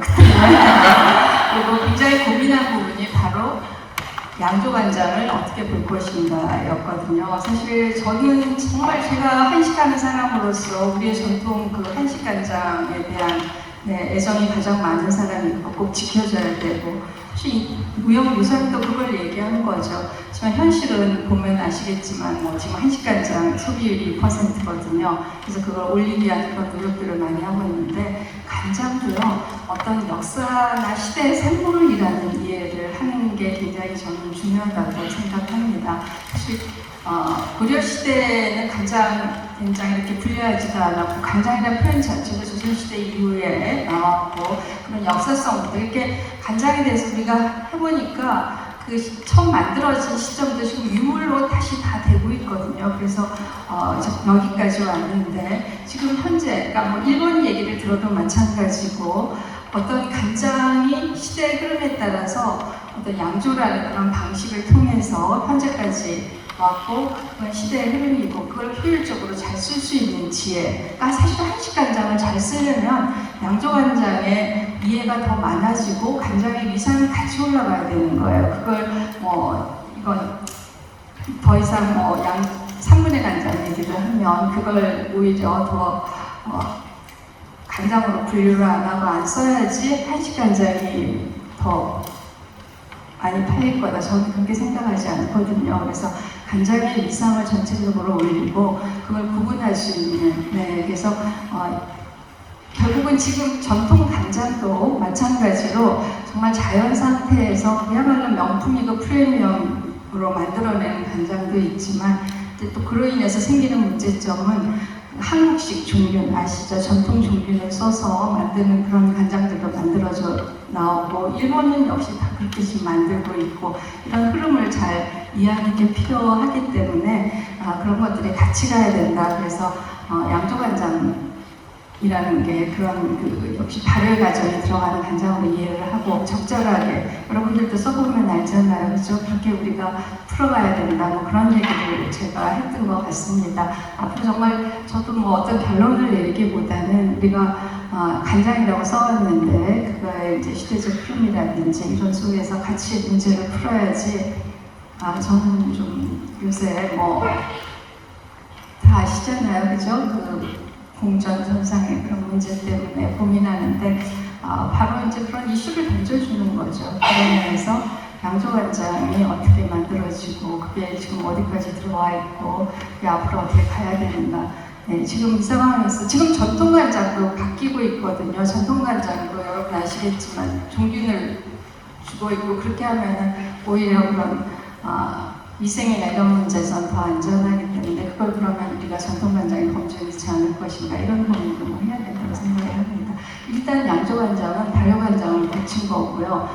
메주라는 과정을 거치지 않았지만 이제 콩알을 그대로 사실 들여다 보면 고려시대는 그렇게 만들었어요. 그냥 메주를 만들지 않고 콩을 발효시켜서 그러니까 좀 더 뭐라 그래야 되나 제가 이런 말을 한 게 되게 조금 고려되긴 하지만 좀 간장의 역사부터 좀 다시 보면서 현대 와서 양조간장이 이렇게 바뀐 과정도 좀 잘 들여다보고 함께 이걸 어떻게 잘 푸는가 이게 현재로서는 현명하지 않을까 여기까지만 말씀을 드리고 싶네요. 얘기가 좀 딴 데로 흘러갔지만 그 고민을 엄청 했어요. 전통만 써야 되지 않냐 저보다도 훨씬 더 고민을 하더라고요. 그 말씀을 지금 드리는 겁니다. 근데 지금 책에는 이제 양조간장 쓰고 전통간장 쓰고 그죠? 전통고추장 쓰고 굉장히 효율적으로 고민을 엄청 해서 우리 장을 써보겠다 그렇게 이해를 해주시면 될 것 같아요. 그런가요? 네, 맞고 저도 사실 그 책을 쓸 때 이거를 그냥 아름다운 그냥 우리 문화만 옛날에 좋았던 문화만 보여주겠다고 쓰는 책이 아니고 실제로 한국에서 어떻게 만들고 먹고 있고 현지에서 어떤 재료를 소싱을 해서 어떻게 내가 한국 음식을 만들 수 있을지에 대해 해야 하는 것 때문에 그냥 양조간장을 저희가 가여놓고 그냥 전달하는 건 어려운 일이라고 생각하고요. 대신에 그 책에서 정확하게 써놨어요. 그게 여러 종류의 간장이 있는데 각각 간장의 종류들이 어떻게 역할이 있는지가 되게 중요한 거고 좀 더 쉽게 얘기해주기 위해서 그 사람들도 발사믹 식초가 있는데 발사믹 식초를 등급을 나눠서 등급별로 요리에 적용을 하잖아요. 그리고 올리브오일도 저희가 아시다시피 엑스트라 버진 올리브오일이 있지만 등급이 여러 개가 있는 것처럼 간장도 우리가 프리미엄하게 만드는 전통 방식의 한식 간장이 있고 양조간장이 있고 서로의 역할이 다른 거라는 거를 잘 전달했고 왜 한식 간장이 더 비쌀 수밖에 없는지 그런 것들을 잘 설명을 하는 게 되게 중요하다고 생각했습니다. 네, 굉장히 고민을 많이 하신 흔적이 보입니다. 책 뒷부분에 보시면요. 양조간장 그리고 우리 전통간장에 대한 설명도 같이 잘 곁들여 두셨거든요. 그쪽에 보시면 조금 더 참고할 만한 그런 부분들이 있을 것 같습니다. 좀 전통이나 본질을 얘기하다 보니까 살짝 졸리시죠? 저는 셰프님의 요리를 먹어보면서 셰프님의 시그니처 메뉴라고 할 수 있는 장트리오 굉장히 인상 깊었거든요. 그거를 저희 오늘 참석해주신 분들께 조금 잘 머리에 그려질 수 있도록 맛있게 설명을 한번 부탁드려볼까요? 장트리오 메뉴는 저희 그 오픈 11년 동안 계속 메뉴에 있는 유일한 메뉴고요. 저희가 지금 세 번째 자리로 옮겼는데 첫 번째 자리가 그 지하에서 굉장히 조그맸어요. 레스토랑이 굉장히 작아서 그 주방에 4명이서 일했거든요. 근데 그 주방이 너무 가까우니까 디저트 섹션도 없었고 디저트 셰프도 없었거든요. 그렇기 때문에는 제가 디저트 다 만들어야 되고 조그만 이 공간 한 곳에서 모든 디저트가 나갔어야 됐어요. 그래서 디저트를 제가 만들어야 되는데 좀 요리하는 사람이니까 요리하는 사람들이 생각할 수 있을 만한 재료를 써서 디저트를 해보면 좋겠다. 그래서 된장을 넣어서 약간 짭짤한 맛의 크렘블레를 만들었는데 갑자기 고추장이랑 간장까지 같이 넣어서 세 가지 장을 다 쓰는 메뉴를 한국 음식으로 생각해보면 세 가지 장이 다 들어가는 메뉴는 많이 없거든요. 예. 그렇게 한번 해보면 재밌겠다. 그리고 디저트긴 한데 일반적으로 디저트 셰프들을 생각하지 못하는 프로그램을 해보고 싶다 해서 만든 거고요. 그래서 간장과 설탕을 넣어서 견과류를 캐러멜라이즈 할 때 그 짭짤한 맛을 줬고 그 위에 피밥이 올라가는데 피밥에 고추장 물을 풀어서 피밥이 좀 매콤 맛이 나고 고추장을 말려서 파우더로 만들어서 뿌려서 만든 디저트인데요. 디저트니까 굉장히 단맛이 있고 감칠맛도 있고 짠맛, 매콤한 맛까지 있는 좀 특이한 디저트였습니다. 근데 처음에는 디저트 싫어하시는 분들이 좀 많이 있었어요. 또 맛있어서 좋아하시는 분들이 있어도 이게 너무 왜 디저트가 이런 건 없냐. 그리고 한국 음식 생각할 때 이 세 가지 장을 다 쓰는 게 너 약간 한국 음식을 너가 너무 모르거나 한국 음식에 대한 존중이 없어서 이렇게 쓴 거 아니냐라고 말하시는 분들이 계셨거든요. 근데 물론 이제 그게 맞는 얘기일 수도 있지만 한국 음식이 계속 만들다 보니 우리가 먹던 대로만 해서는 그거를 전달하기까지는 너무 우리가 많은 설명을 해야 되고 설득을 해야 되잖아요. 전 세계로 내보낼 때. 그리고 우리 지금 문화가 뭐 K라고 하는 것 좀 어느 단계에서 K 좀 붙이지 말아야 했는데 지금은 K 붙이는 게 굉장히 멋지고 대단한 그런 이런 문화가 됐잖아요. 근데 우리 전통 것만 가지고 나간 게 아니고 저희 뭐 K-팝을 보여요. 저희가 우리 전통 민요를 가지고 전 세계 나간 게 아니고 한국인의 감성을 담아낸 현대 사람들의 눈높이에 맞춰서 가는 거니까 밍글스에서도 처음에는 저도 고민이 있었는데 한국 음식을 내가 더 많이 공부를 하고 경험을 하고 나서 그거를 새롭게 재해석할 수 있다면은 되게 새로운 한식으로 받아들여질 수 있지 않을까? 뭐 장트리오가 저는 한식이라고 생각하지는 않고요. 저는 양식 디저트는 맞는데 거기에 한국 식재료가 들어간 거고 그래서 한국 사람들이 외국 사람들이 해외에서 장을 알게 되고 장을 소비할 수 있고 그러면 우리 장을 추출할 수 있고 그러면 그것도 한국 식문화를 알릴 수 있는 길이라고 생각합니다. 나중에 기회가 되시면 한번 꼭 드셔보세요. 지금 셰프님이 말씀해주신 이 부분이 머리에 혹시 그려지시나요? 맛이? 꼭 한번 체험해보시길 바랍니다. 네, 그리고 이제 많은 분들이 궁금해하실 것 같으세요. 아무래도 이제 요리를 하시는 셰프님이다 보니까 나는 장을 이렇게 쓴다. 일반인들이 흔히 쓰는 그런 방법 말고 셰프님만의 팁이나 아니면 활용법 같은 거 이제 흔히 보면 이렇게 방송에서 이렇게 킥이라고 하죠. 그런 부분들이 혹시 하나 있으신지 메모 준비하시고 들어주시면 되겠습니다. 하나만 추천해주세요.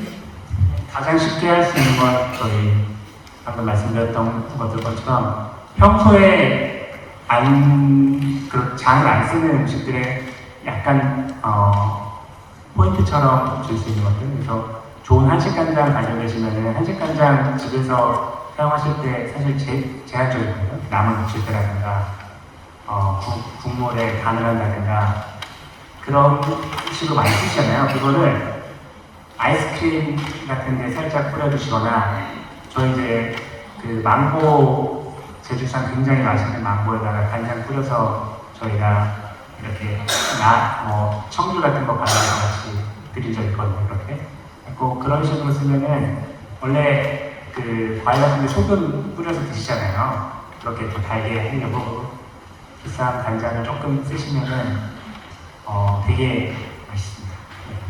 셰프님 망고의 청주와 간장의 비율도 말씀해 주셔야 될 것 같아요. 청귤이에요. 네. 청귤을 살짝 청귤즙이랑 간장 그냥 청귤즙이랑. 정말 한 방울 많이 뿌리셔가지고 맛이 극대화될 것 같습니다. 한식 간장 비싸니까 조금만 뿌리셔도 돼요.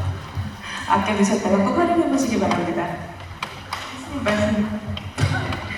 창의성인데요. 요새 젊은 친구들이 얼마나 다양하게 장을 풀고 있는지 아시죠? 그죠? 정말 참외에다 두부장을 하고 저는 이렇게 나갈 수 있어야 된다고 생각하거든요. 지금 뭐 우리 강민구 셰프가 얘기하고 있는 게 그런 거죠. 전통적인 걸 잘 알고 그래야지. 사실 뭐 두부장 이런 게 다 거의 뭐 100가지 이상이 전통 조리서에 나오고 있거든요. 이런 걸 가지고 거기서 머물면 그건 박제죠. 그죠?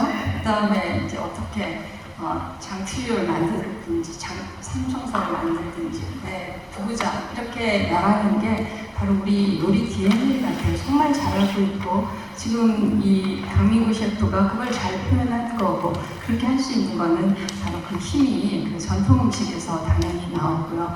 그 다음에는 열려 있어야 된다는 거죠. 네, 그것만 고집하기보다는 한식의 스펙트럼을 넓히고 정말 뭐 세계적으로 나가고 팝이지 뭐 K-인류가 아니잖아요. 그죠? 저는 K-푸드도 마찬가지라고 생각을 해서 그런 면에서는 되게 잘 통하는 것 같아요. 이게 되게 맨날 이 머리를 때리거든요. 질문도 많이 들어오고 그래서 여러분들이 좀 그런 생각을 가지는 게 좋을 것 같고 잘 보여줄 것 같아요. 네. 지금 그 문화는 그 사람 이렇게 뭐 사실 막으려고 해도 막을 수 있는 게 아니잖아요. 그래서 제가 11년 전에 밀리스 오픈할 때만 해도 정말 딱 10년, 11년 동안 그 사이에 이렇게까지 한국 음식을 관심 받을 수 있고 정말 전 세계에서 이렇게 열광할 수 있을 정도의 스테이지가 올 거라고는 생각 못했죠. 그리고 그런 거에 저희는 굉장히 큰 지금 수혜를 받고 있는 레스토랑이자 저도 그런 셰프라고 생각하거든요. 그런 시기에 되게 중요한 생각이 그게 책을 쓰면서 제가 더 많이 느낀 거예요.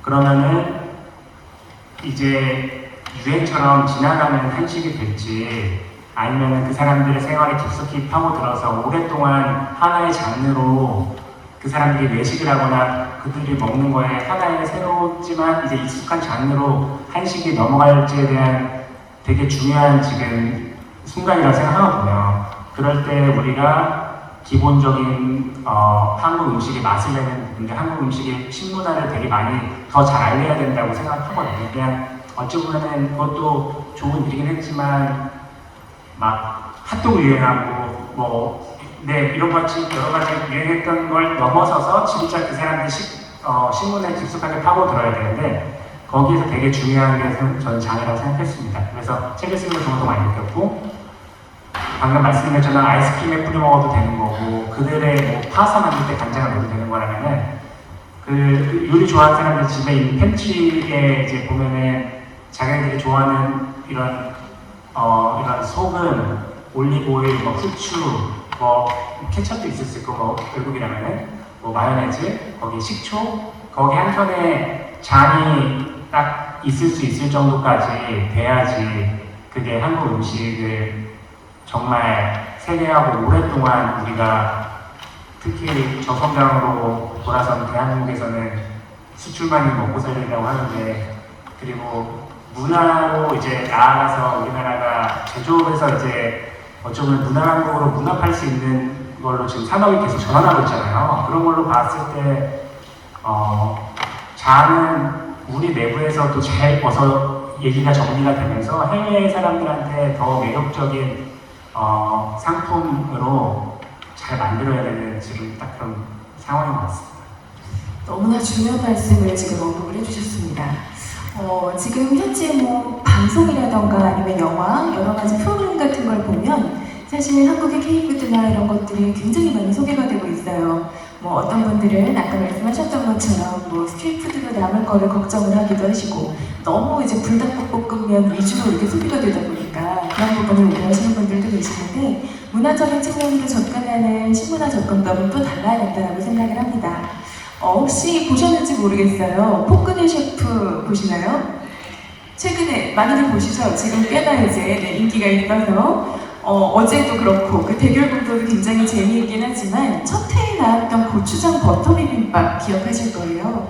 그런 것들이 굉장히 많이 이제 해외에 수출도 되고 또 전 세계인들이 보면서 자연스럽게 그런 식문화를 이제 본인의 여러 그런 이제 재료들이나 이런 것들로 같이 조합을 해서 즐길 수 있는 그런 날이 같이 왔으면 좋겠습니다. 제가 뭐 정체성이나 아니면 뭐 여러 가지 대표성이나 이런 것도 좀 여쭤보려고 했는데 이런 것보다도 셰프님이 너무 말씀을 잘해주셔서 이렇게 현장 얘기를 들으니까 더 좋네요. 제가 셰프님 모신 김에 아까 제가 말씀을 드리기는 했는데 비빔밥이라는 메뉴가 있거든요. 밍글스에 가면. 근데 비빔밥은 저는 처음에 이제 식사 코스라고 생각을 했었는데 나중에 나온 그 메뉴를 보고 깜짝 놀랐어요. 너무나 조화로운 그런 맛들로 굉장히 황홀했던 적이 있는데 그 비빔밥도 간단하게 하나만 요 예처럼 이렇게 소개를 해주시려고 하겠습니다. 오늘 메뉴 그 디저트인데 저 다른 메뉴도 많이 있는데 어쩌면 디저트를 더 많이 소개를 시켜드렸는데 그 비빔밥 그러니까 한국은 음식 코스 마지막에 고기를 드신다면은 그 면이나 식사를 하는 게 보통의 이런 코스잖아요. 그래서 예전에는 저희가 코스에서 고기를 드리고 반상이 나왔었어요. 처음 한 오픈 한 4년 차 때까지 3년. 근데 실제로 저희가 앞에 다양한 요리 많이 드리고 고기까지 드시고 나서 보니까 식사까지 하실 때는 좀 그 양이 많아서 부담스러워 하시기도 하시고 그래서 비빔밥을 활용한 그런 느낌으로 디저트를 만들어보자 해서 만들어 본 게 그 메뉴고요. 그 쌀로 이제 크림이랑 같이 해서 쌀로 푸딩을 만들었고 일단 뭐 서양의 리조또 같은 느낌의 찹쌀이어서 훨씬 더 쫄깃쫄깃한 맛이 많이 나는 찹쌀 푸딩 그리고 쌀로 만든 아이스크림 그리고 그 철마다 나는 다양한 채소들 그래서 사실 봄에만 하던 메뉴인데 봄에 많이 나는 나물들 저희가 두릅이라든가 그 엄나무순 같은 걸 데쳐갖고 그 쌀 아이스크림 주변에 두고 가운데로 움푹하게 아이스크림 파서 거기에 참기름과 저희 직접 만든 간장 안에 넣었어요. 그래서 먹으면은 꼭 그 참기름하고 간장 그 쌀을 같이 드시니까 비빔밥 같은 맛은 나는데 또 두릅이나 다양한 봄나물을 드시니까 봄나물 비빔밥 같은 맛이 나는 디저트인데 달콤한 그 맛이 어색하지가 않고 되게 잘 어울립니다. 그래서 실제로 되게 많이들 좋아해 주셔서 봄에만 하던 디저트인데 지금은 사계절 다 채소 바꿔가면서 허브 바꿔가면서 하고 있는 디저트입니다. 제 안목이 틀리지 않았네요. 저 진짜 감동이었거든요. 어떻게 이런 생각을 하실 수 있었을까라는 생각이 들게 하는 그런 메뉴였습니다. 두 분의 말씀을 들으니까 장은 한국인의 정체성과 이야기를 담아낸 그릇이자 세계와 공유할 수 있는 문화적 언어라는 생각이 듭니다. 지금까지 이제 현재와 전통을 살펴봤다면 우리 장의 미래와 확장성에 대한 것도 한번 짚어봐야 될 것 같아요. 장은 여전히 연구와 창작의 여지가 많은 재료이고 동시에 다음 세대에 어떻게 다가가느냐에 따라 그 미래가 달라질 수 있는 그런 부분인데요. 셰프님과 교수님께서 각각 확장성과 앞으로의 비전에 대해서 한 번씩 말씀을 해주시면 좋겠습니다. 장을 앞으로 어떻게 확장성을 가지면서 나아가야 될지 교수님부터 시험 보는 것 같은데. 네, 사실 확장성이라는 말을 누가 주셨는데 제가 굉장히 저도 고민을 했어요. 장의 확장성 괜찮더라고요. 그 고민은 어디서부터 시작됐는가? 사실은 우리가 장을 인류 무형 무산으로 할 때 장 담그는 거 강민족마다 다 자기만의 아주 애착 음식들이 있죠. 소위 에스니트라고 하는 그런 거 이전에 장이 갖고 있는 그런 사회문화적 가치라든지 이런 걸 되게 고민했었어야 됐거든요. 그리고 실제로 그걸 할 때 세계인들한테 이제 이걸 납득시킬 수 있는 그런 고민들을 할 때 사실 했었고 그걸 이제 같이 제출도 했었는데 저는 제가 개인적으로 좋아하는 말은 백가백미라는 말이에요. 100가지 집안에 100가지 맛이 있다. 이게 장이거든요. 우리 현대사에서 가장 중요하게 생각하는 우리를 획일화시키고 이런 게 아니고 다양하고 그죠. 우리 한민족이어서 좀 마음에 안 드는데요. 다양성을 가질 수 있는 정말 장 하나가 너무 단순하잖아요. 콩하고 콩하고 소금하고 물만 갖고 만드는데 100집에 100가지 맛을 냈던 그게 굉장히 상징어거든요. 그런 장이 갖고 있는 다양성, 네, 그리고 또 지금 수없이 만들어지는 조리성만 봐도 장 이름만 해도 제가 보기에는 한 100가지 이상이 나오거든요. 그런 장의 다양성, 이런 것들이 장이 갖고 있는 가장 현대적인 어떤 면에서는 그런 특성이고, 하지만 장을 혼자도 담지 않지만 요즘 다 공동체 문화로 갈 수 있는 가장 대표적인 게 저는 우리 문화 중에서 장이라고 생각하고, 그냥 한 번 모여서도 절대로 안 돼요. 미워도 한 6개월 이상을 모이면서 해야 되는 기다림, 이런 것들이 이제 이 장 속에 담겨져 있으니까 우리가 그걸 잘 풀어가고 정말 세계인하고까지 나누겠다는 게 장이에요. 네, 우리 강윤 셰프가 정말 현실적으로 맛있고 좋은 레시피가 나와야 돼서 그 책으로서 받는 감동을 말할 것도 없지만, 우리가 이제는 조금 더 장의 확장성이라는 건 그런 사회 문화적인 가치, 이런 것들을 생각해야 되고, 또 하나 생각을 하는 게 장은요, 처음에 그 뭔가를 하면 여러분들이 장을 어떻게 정의하는지 모르겠지만 장 자체도 부식이었고요. 또 가장 큰 역할은 역시 조미료였습니다. 맛을 도와주는. 그래서 조미료로서 이제 소위 요새 얘기하는 소스로서 어떻게 갈 것인가. 전통적인 개념의 전통 소스는 명품으로 살아남아야 되고, 그 다음에 이제 그 조미료로서의 그런 것들도 다양성을 가져야 되고, 또 어떤가요? 세계 속으로, K소스로 나갈 때 장, 이런 것까지 생각을 해야지 우리 장이, 제가 뭐 결론같이 얘기해서 되게 죄송하지만 여러분들이 장은 정말 어떻게 보면 저는 장이 이렇게 주연이 될지 몰라서 아직 조연이긴 하지만 한식에 있어서 장이 갖고 있는 것들을 이렇게 한번 풀어서 생각해보는 되게 좋은 기회 같아요. 그죠? 우리 한식이 갖고 있는 힘이겠죠. 그죠? 그 중에서도 장. 그래서 그런 걸 확장성을 여러분들과 한번 얘기를 하고 싶었는데 기회를 주셔서 이렇게 길게 얘기를 해서 죄송합니다. 네, 그다음에 장이라는 거는 이제 사실 여기 계신 분들이나 이런 장, 전통장과 지금 현대에서 대량되는 장에 대한 구분을 좀 하실 수 있는 건데, 심지어 저희 가게에 처음 들어오는 요리하는 친구들도 모르거든요. 양조간장이나 한식간장의 그 차이를 모르고, 실제로 된장이랑 간장이 같이 만들어지는지도 잘 매주는 알고 있고 그 존재는 알고 있지만 잘 몰라요. 근데 그걸 아무리 그들한테 쉽게 설명해주려고 책까지 썼지만 제가 느낀 거는 아직 좀 이 사람, 외국의 사람들은 어려울 수밖에 없겠구나. 심지어 한국에 있는 젊은 뭐 한 30대만 되는 젊은 주부들만 해도 요리를 먹을 때 과연 얼마나 구분하면서 알고 먹을까라는 생각도 많이 들고요. 그리고 실제로 장에서 이렇게 우리가 노력하고 더 알고 싶은 마음과 다르게 현실적으로는 장 소비가 굉장히 많이 떨어지고 있거든요. 실제로.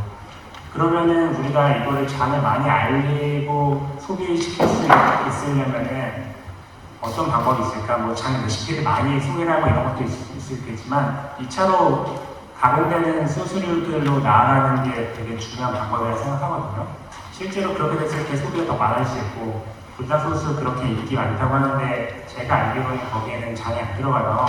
일단 뒤에 제 기억에는 안 들어가는 것 같거든요. 근데 뭐 들어가다가 설명 들어가니까 뭐 장이라는 단어는 우리가 이제 한국의 소스라는 거고 한국 음식이 중요한 걸 알고 있으니까 쌈장을 만들든 초고추장을 만들든 무슨 장을 만들든 그 우리 장을 기본으로 베이스로 해서 만드는 바리에이션 소스를 많이 만들어서 그런 소스 쪽으로 요새 많이 관심을 갖고, 실제로 소스장이 엄청 크잖아요. 그 가공식품 뭐 제가 듣기로는 라면이나 이런 쪽보다 오히려 더 크다고 많이 들었는데, 그렇게 그 한국에 말씀 주셨던 그런 소스들을 좀 건강하고 프리미엄으로 만들어낼 수 있는 지혜가 좀 있는, 그게 되게 중요한 시기인 것 같습니다. 그래서 실제로 그 K-pop 그 몬스터 이거 데몬터스 그렇게 인기가 많고 잘 됐는데, 우리나라는 그 이미지는 가져갔을지 몰라도 실제로 돈을 이제 일본 기업이랑 미국 기업이 벌잖아요. 근데 소스도 그런 모먼트라고 생각하거든요. 분명 한국에서 제대로 된 소스 만들고 이게 프리미엄이라고 가리시키지 않으면 이탈리아가 어느 순간 이탈리아 제품에서 생산한 거 말고도 지금 전 세계 다양한 곳들에서 뭐 이탈리아계 올리브 오일이 이탈리아 건 아니지만 어쨌든 그리스나 스페인보다 더 앞서서 그 선적 우위를 지키면서 만들어낸 것처럼 아시아 지역에서 가진 아시아 음식을 만들어낼 수 있는 그리고 한국 음식 만들어낼 수 있는 걸로서 장이라는 단어로 우리가 굉장히 활용도 있게 많이 이런 부분을 공연해서 좀 제품들을 많이 만들어내는 게 되게 중요한 것 같습니다. 네, 현장에서 너무 중요한 말씀을 해주셨습니다. 여러분들 혹시 요즘에 마트 가시면 흔히들 예전에는 채소 코너, 육류 코너, 생선 코너 이렇게 많이들 보셨죠. 근데 요즘에는 밀키트나 소스류나 이러한 그 배점이 훨씬 더 많아졌습니다. 그래서 아까 셰프님 말씀하셨던 것처럼 외국인들이 조금 쉽게 다가갈 수 있는 장 종류 중에 하나가 또 쌈장이기도 한데요. 약간 외국에서는 이제 핫소스 개념으로 새로운 장으로 인식이 되면서 피자에도 뿌려 드시고 그리고 뭐 본인들이 먹는 음식에도 이렇게 다양하게 활용을 하고 있다고 하거든요. 그리고 소스 시장은 굉장히 앞으로도 성장 가능성이 있는 그런 시장이기 때문에 그런 점을 언급을 해주셔서 굉장히 또 감사했습니다. 한번 마트에서 한번 이렇게 관심 있게 한번 봐보세요. 그러면 요즘에는 소스류도 많이 나와 있어서 이런 아이디어도 있었네 라는 이런 생각을 할 수 있는 그런 대목들이 있거든요. 제가 본 것 중에는 몇 년 전에 나오긴 했지만 쌈장을 이렇게 거꾸로 이렇게 패키지에 넣어서 짜먹을 수 있는 그런 제품이 있는데 이름이 찍장이에요. 찍장. 네, 그런 식으로 이제 굉장히 많이 다양하게 이렇게 시도되고 있다라고 그렇게 보셔도 될 것 같습니다. 교수님과 셰프님과 이제 확장성까지 나눠봤는데요. 시간도 이제 거의 다 되기도 했고, 그리고 마지막으로 마무리를 하면서 좀 흔하긴 한데 한마디로 장을 표현한다면? 이라는 질문을 한 번씩 던져보고 싶습니다. 요거 하고 이제 청중님들께 질문을 받도록 교수님, 그럼 질문부터 받을까요? 그럼 조금 생각을 그러면 해주시고 마지막 마무리는요 나중에 장의 의미에 대해서 말씀을 해드리겠습니다. 혹시 질문 있으신 분들은 한 3-4분 정도 질문을 받을 예정인데요. 셰프님이나 교수님께 질문을 해주시면 되겠습니다. 손을 들어주시고 부끄러워하지 마시고 좀 많이 해주세요. 아무 질문이나 하셔도 괜찮아요. 네, 혹시 저희 마이크 전달해 주시면 간단한 자기소개와 함께 질문해 주시면 되겠습니다.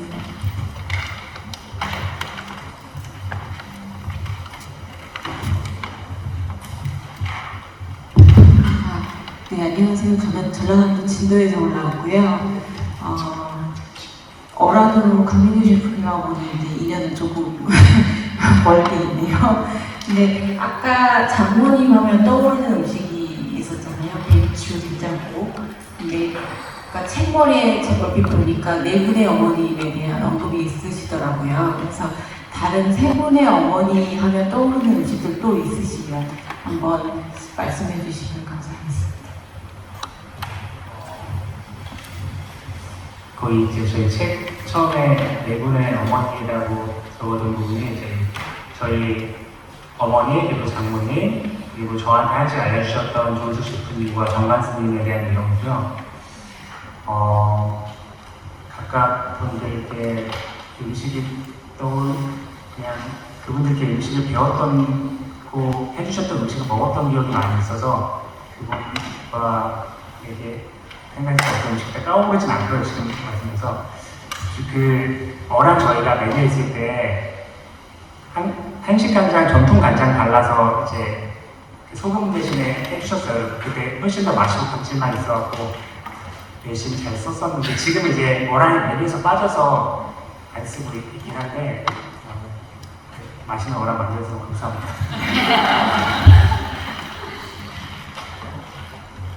혹시 셰프님, 조인숙 셰프님이나 정관 스님께 배우신 요리 중에 기억에 남는 게 있으시거나 아니시면 나누시고 싶으신 요리가 있으시다면 어떤 게 있을까요? 좀 의미 있는 메뉴? 스님께는 정말 다양한 그런 김치인데 이제 맥주 안 들어간 김치들 많이 담그시니까 과일이나 이런 향신료 제피나 청 같은 거 넣고 만든 김치들 되게 많이 담궈주셔서 그런 거 이제 저희 가게에 맞게 많이 활용해 쓰고 있고요. 교수 셰프님께서는 저희 한식 전반적인 부분을 제가 거의 다 셰프님 뵙고 나서 새롭게 제가 한국 음식, 그러니까 그 전까지는 의뢰 제가 한식을 많이 해먹었으니까 이제 한식 많이 먹고 해먹었으니까 한식을 할 수 있지 않을까 생각했는데 실제 레스토랑에서 해야 되는 한식하고는 좀 괴리가 있었던 거죠. 그런 거를 제대로 배웠던 거라서. 그리고 셰프님께서도 워낙 한 가지 음식만 하지 않고 다양하게 메뉴 바꾸는 거 좋아하시기 때문에 네. 한국 음식 전반적으로 다 너무 잘 감사한 셰프님입니다. 네 분의 어머니에 대한 의미가 풀리셨는지 모르겠습니다. 네, 또 다른 분 질문하실 분 계시면 손 들어주세요. 네, 이쪽 분 마이크 전달 부탁드립니다.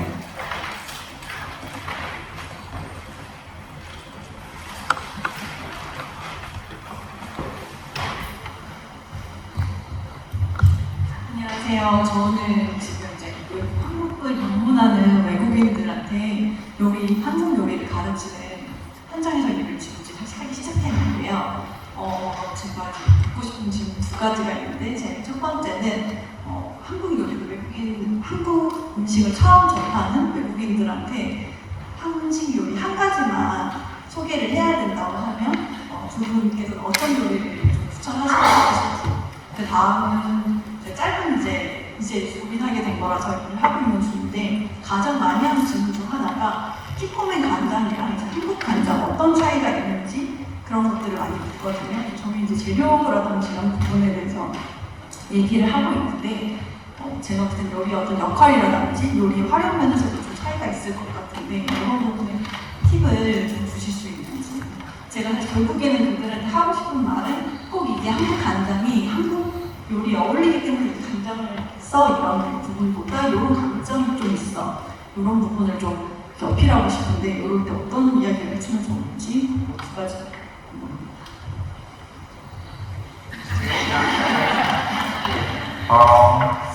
하나만 가르쳐줘야 된다면 그 사람들 돌아가서도 해야 되니까 비빔밥 하면 좋지 않을까 싶은데, 쌀 다 구할 수 있고 이제 밥솥 없어도 냄비밥 하고 채소나 고기는 자기가 좋아하는 걸로 할 수 있으니까. 그리고 매운 거 못 먹는다면 간장 소스 알려줘서 매운 버전 안 매운 버전 하면 좋을 것 같고, 아까 간장 차이는 저희가 그러니까 대화 중에서도 말씀 주셨었는데, 이제 기꼬만과 한국 간장이라고 그러면은 비교가 안 돼요. 전통 한국 간장이나 일본 간장을 비교한다면 뭐가 다르냐면 결국 메주를 만들어서 그 소금물에 넣는 그 과정이 있느냐 없느냐가 가장 큰 차이인 거죠. 그래서 한국은 된장을 가장 빼고 설명할 수 없다, 그렇게 설명을 해주시고, 기꼬망이나 아니면 한국의 벌써 양조 간장은 산업화되고 나서부터 만들어진 간장인데, 그마저도 각자 나라마다 추구하는 방식이 달라서 맛이 다르고,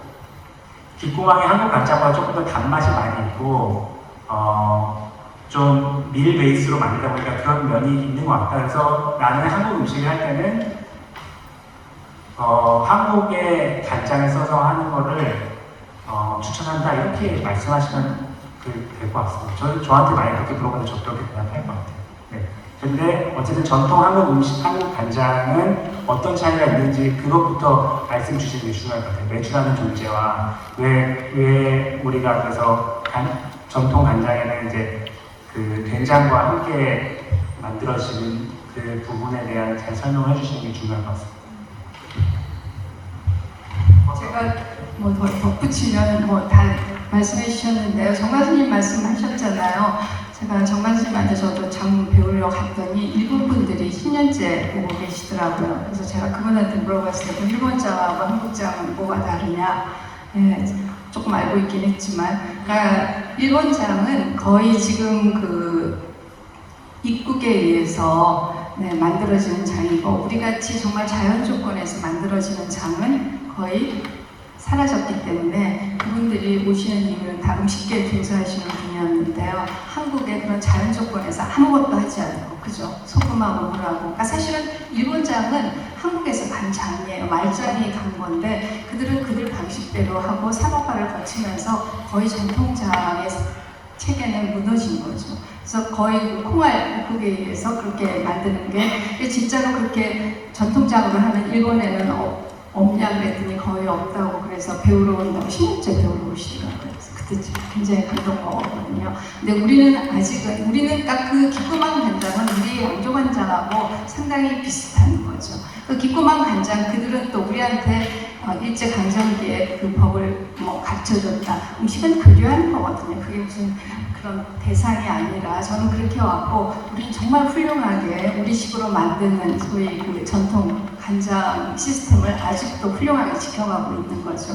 퍼센트는 적지만. 그래서 그게 바로, 그러니까 그렇게 되면 자연 속에서 발효가 되기 때문에 곰팡이하고 세균하고 효모가 다 작용하는 복합 발효가 우리 장의 특징인 거죠. 템페하고도 다르게. 그래서 그런 거가 이제 또 사회적인 굉장히 설득력이 있죠. 외국인들한테 한국 음식이 갖고 있는 기대, 그런 것들을 설명해주면은 되게 좋지 않을까. 네, 저도 끊임없이 이제 고민하는 그런 얘기가 되겠고, 양조간장과 전통간장의 고민, 이제 이런 것들인데, 일본은 그런 면에서 우리는 잘 지켜온 거죠. 앞으로도 좀 양조간장을 잘 수용하면서 필요한 데는 쓰면서, 그게 이제 어떤 시대적인 흐름이고, 또 양이나 그죠, 가격면이나 이렇게 해야 되고, 우리가 정말 어렵게 지금 일본에는 없는 우리만의 그 자연 조건에서 전통간장은 꼭 지켜가셔야 되겠죠, 그죠? 이렇게 제가 덧붙여서 설명할 수 있을 것 같습니다.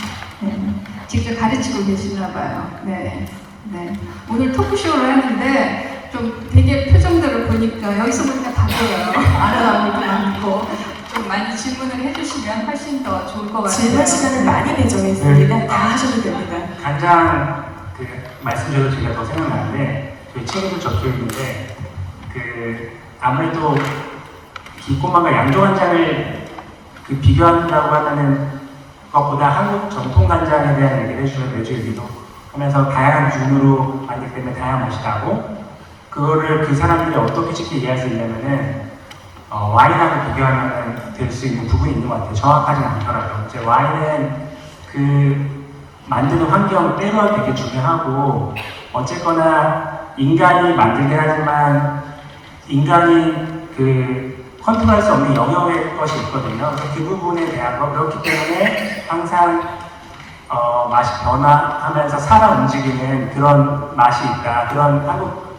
간장에는 그런 매력이 있다는 부분을 잘 어필하셔서 그렇기 때문에 우리가 전통 방식을 아직 고수하는 거고, 그런 부분에서 우리가 더 프리미엄하고 더 큰 가치를 줄 수 있다. 그런 얘기를 해주시면은 수업 시간을 되게 좋아하시지 않을까 싶습니다. 네. 교수님, 아까 대표할 수 있는 메뉴 한 가지도 질문하셨는데 혹시 교수님께서 생각하시는 메뉴? 저는 나물주의자예요.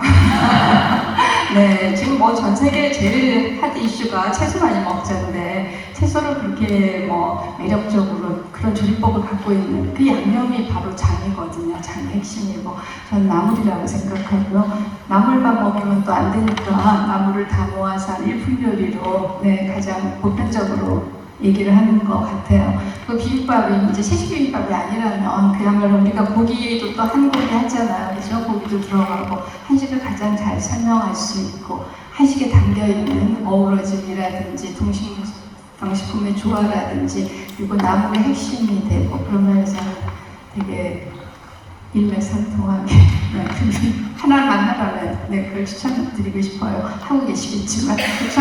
네. 그래도 비빔밥이 대표성을 띠지 않나 싶습니다. 다른 질문 있으신 분들도 받겠습니다. 혹시 궁금한 게 있으시면 손을 들어주시고 질문해 주세요. 네.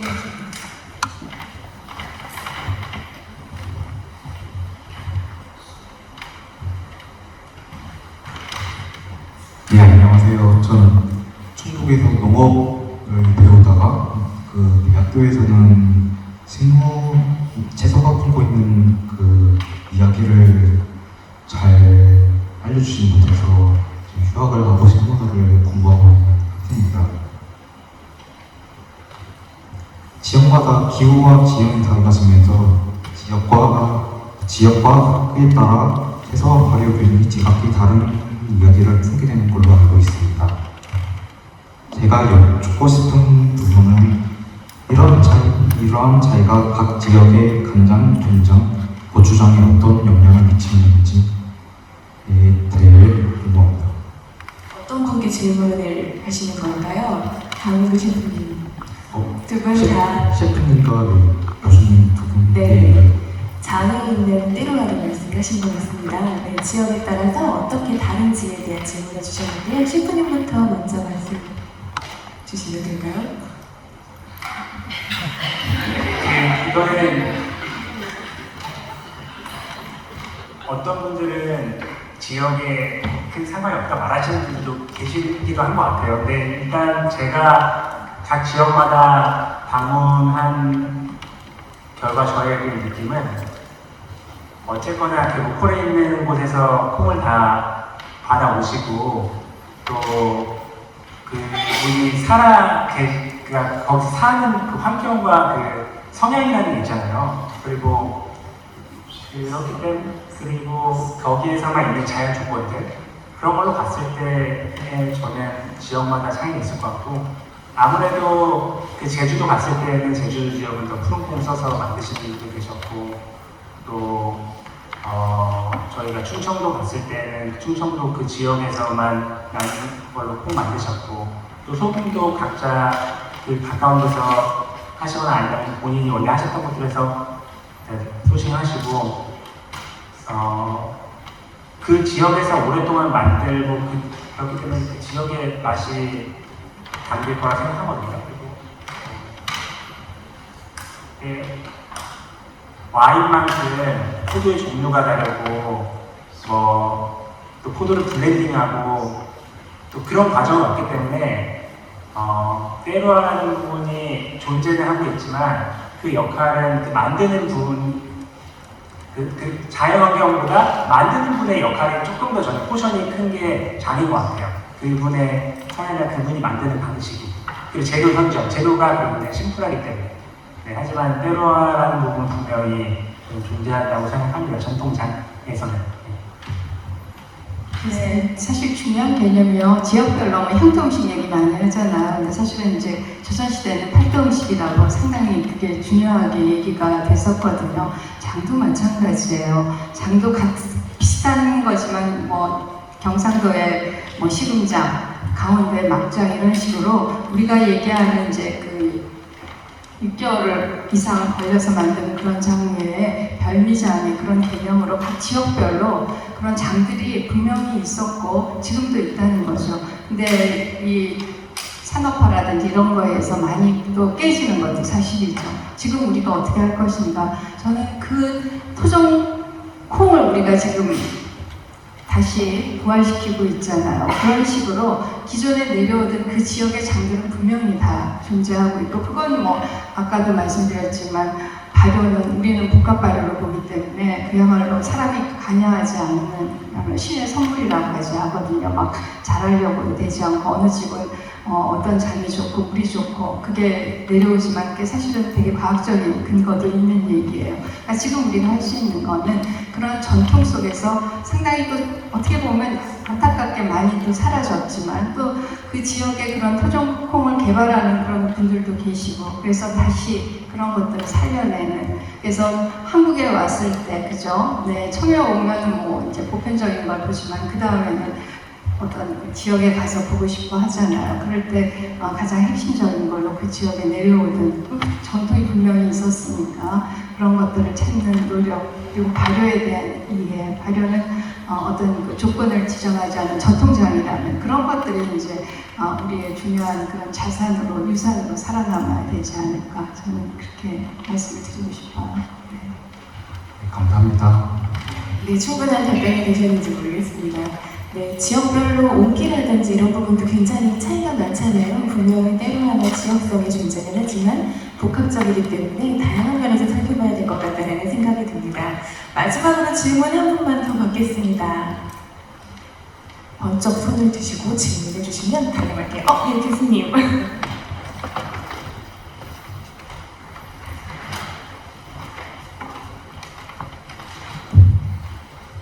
사실 저는 이제 윙글스 메뉴에 대해서 어떻게 하시는지에 대해서 조금 더 궁금한 부분이 있어서요. 아까 처음에 말씀하셨을 때 코로나 전에는 사실 외국인들이 훨씬 더 비중이 많으셨었다고 말씀을 하시는데 한국 음식을 외국으로 내보낼 때 이제 가장 큰 고민 중에 하나가 그들에게 낯섦과 친숙함의 밸런스를 상당히 잘 맞춰줘야 되는 거고, 사실 그거를 어느 지점으로 잡아야 될지가 다들 이제 수출하려고 하는 사람들이 겪는 어려움인데, 제 개인적인 생각은 윙글스에서 그걸 너무 잘 하고 계신다고 생각을 하거든요. 그래서 그런 노하우가 좀 있으신지 말씀해 주시면 좋을 것 같아요. 전문 영역이신 것 같습니다. 요새는 근데 거의 90% 이상의 한국 분들이 있습니다.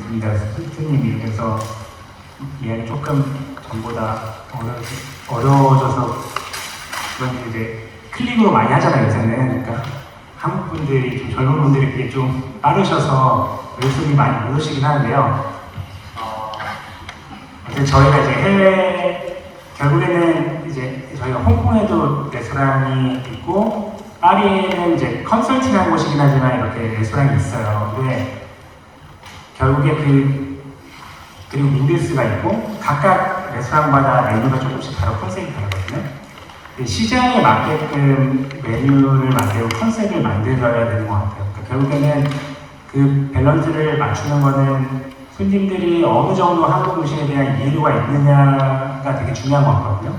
한국에는 한식을 이렇게 슬로건으로 내고 있는 다양한 레스토랑들이 있잖아요. 뭐 이런 캐주얼한 것부터 파인다이닝만 하더라도 한식 중에서 제가 정말 좋아하는 옹짐이라는 레스토랑도 있고 라연이라고 하는 것도 있고 조희숙 셰프님 같은 분이 하시는 것도 있고 이제 사찰 음식을 하는 곳들도 생겼고 저희 같은 레스토랑도 있고요. 심지어 저희 같은 류의 레스토랑은 한식을 슬로건으로 걸지만 사실 양식당의 포맷을 많이 가지고 있는 그런 곳들은 더 많고요.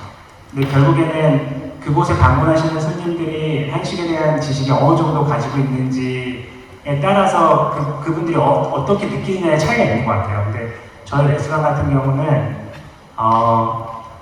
그 외국인들이건 한국 사람들이건 왔을 때 음식을 드셨을 때 한국적인 맛이 난다라는 거를 되게 제가 중요하게 생각해요. 그래서 이거 한식의 맛이 있다. 아니면 한국 그거 그리고 외국분들이 처음 드셔보는 맛이 들어도 이게 한국적인 맛이구나, 이게 한국 음식이구나 그런 생각이 되게 많이 들게끔 하는 게 되게 중요하거든요. 그래서 특히나 서양역에서 되게 많이 쓰는 유제품 같은 거 되게 많이 안 쓰고 음식에 맛을 낼 때 한국 간장으로 되게 맛을 많이 내고 그런 것들이 그냥 기본적으로 저희 레시피에 깔려 있는 것 같아요. 그러니까 제가 처음에 책 쓸 때 주제 뭘로 하실래요? 한국 음식, 코리안 쿡북 뭐 하실래요? 그냥 장 할게요 했던 이유가 결국에는 오늘 이 포럼과도 다 맞는 일인데 한국 음식 맛 낼 때 그 장을 조금씩 넣고 그게 결국에는 음식 맛에 한국 음식의 그런 맛으로 전달이 되는 것 같습니다. 예. 별로 아까 장은 무엇이냐고 하시는 것도 다 이해했는데 한국 음식 맛을 내는 데 되게 필수적인 부분이고 장을 잘 활용하는데 대신에 저희가 다른 거는 장을 평소에 쓰던 한식 말고 또 새로운 데도 많이 쓰는 건데 아까 말씀했던 비빔밥 같은 디저트도 쓰고 또 뭐 여러 가지 원래 안 쓰던 한국 음식에서 안 쓰던 분야에서 장을 쓰는 것들 그런 게 조금 윙글스만의 특징? 네, 그렇게 생각합니다. 네, 충분한 답변이 되셨길 바랍니다. 제가 마지막 질문으로 장을 한마디로 정리해달라고 말씀을 드렸는데 계속 하셔가지고 그러면 교수님께서 마지막으로 장을 한마디로 장을 걸 되게 좋아하는 것 같아요. 네. 사실 장하면은 굉장히 양념부터 그죠? 그리고 이렇게 자체로 음식이고 아까 제가 계속 얘기했지만 다양성, 창의성, 공동체는 또 없는데 꼭 한마디로 하라고 하니까 한국인의 특성, 정이라는 얘기를 하고 싶어요. 네. 우리가 장을 담고 이것도 결국은 정을 나누고 그리고 상대를 배려하고 굳이 하자면 그 안에 다 우리가 지금 추구하는 그런 개념들이 다 들어있지 않나. 그래서 한마디로 꼭 하라면 초코파이의 정이 아니고 한국에 정말 초코파이도 쓰고 싶어요.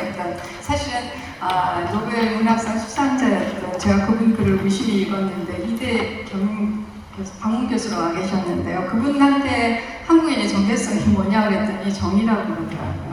네, 제가 한식을 통해서 가장 많이 읽었던 건 정의였고, 네, 장도 마찬가지라고 생각합니다. 한마디만 더 할게요. 정말 밍글스는 한식을 지금 보시면 여러분들이 되게 이제 궁금한 게 있잖아요. 그죠? 전통에 가까운 소위 한식당부터 그리고 서구화된 한식까지 저는 이렇게 파인다이닝들도 꽤 넓다고 생각을 하는데 밍글스가 3스타를 받은 거는 저는 어쨌거나 그게 외국인을 대상으로 하고 우리가 세계를 나갈 때는 제일 중요한 기준은 글로벌 스탠다드가 되게 중요하다고 생각합니다. 그 면에서 굉장히 강점이 있고 그걸 잘 지키면서 그야말로 한식의 핵심이었던 사실 한국 코리안 키즈노로 책을 내는 게 편하지, 그죠? 네, 장으로 낼 수 있었던 그 저력이었던 것 같고, 그렇지만 그걸 표현하는 방식은 글로벌 스탠다드에 가장 근접하게 제가 제 입맛에 그걸 떠나서 그런 면에서 굉장히 점수를 줘야 되고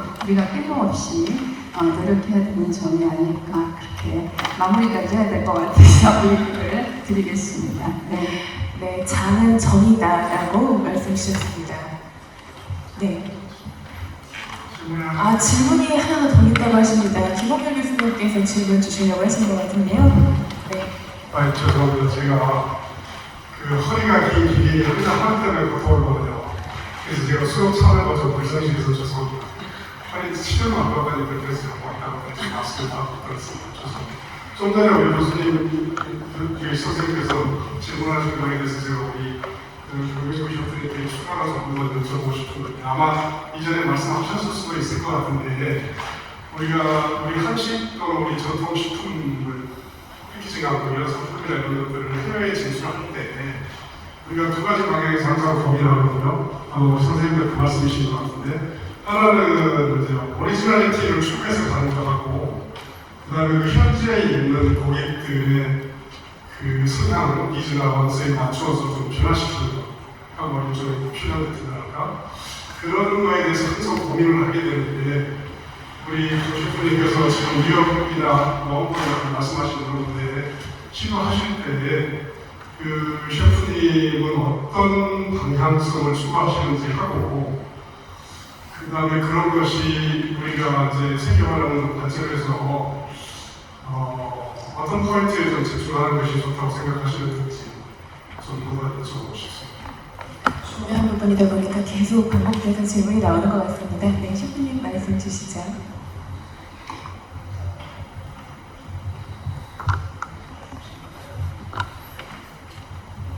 전통과 본질 그리고 이제 다양성이나 아니면 현대에 이제 추구하는 여러 방식에 있어서 정통성을 제한하고 현지화를 제한하는 부분하고 이를테면 김치 같은 경우도 일본에 들어갈 때 일본 사람들이 혼모노라고 하는 본장김치라고 하는 전통 한국식 김치가 있고 그 다음에 일본화된 김치 같은 일본화된 김치가 있는 것처럼 저도 외국에서 우리 한식 레스토랑을 보면 그런 부분에 대해서 굉장히 다양성에 대해서 고민을 많이 하시는 것 같은데 지금 셰프님께서 가장 성공하신 외국인들을 잘 맞추고 계시는 그런 경험을 바탕으로 볼 때에 그것의 조합 아니면 그것의 선택 그다음에 셰프님은 그중에서 어떤 것을 제안하시는지 네, 저희가 당연히 이제 한국 음식을 재해석하니까 한국 음식을 잘 알려야 된다는 그런 사명감도 갖고 있는데 그보다 더 앞선 건 저희는 우선 그때 귀한 시간, 보이는 시간을 내서 비싼 돈을 지불하고 오시는 손님이 그냥 그 식사 자체의 그 경험에 만족을 하는 게 되게 중요하거든요, 저희한테는. 그래서 그분이 거기에서 한국적인 그런 새로운 한식을 느끼고 가시는 것도 중요하고 한국 음식 이렇게 표현될 수가 하는 것도 중요한데 그보다 더 앞서서 정말 그냥 소비자로서 이 시간 동안에 내가 낸 돈이 만족스러워야 되는 게 되게 중요한 거라서 결국에는 상품도 어쨌든 소비하는 사람들이 본인의 돈을 내는 거잖아요. 그래서 그 부분에 대해서 그걸 구입했을 때 만족감이 되게 있어야 된다고 생각해요. 그리고 정통성을 더 강조하는 거는 계속 시간이 가면서 더 관심을 많이 받게 될 거라 생각하거든요.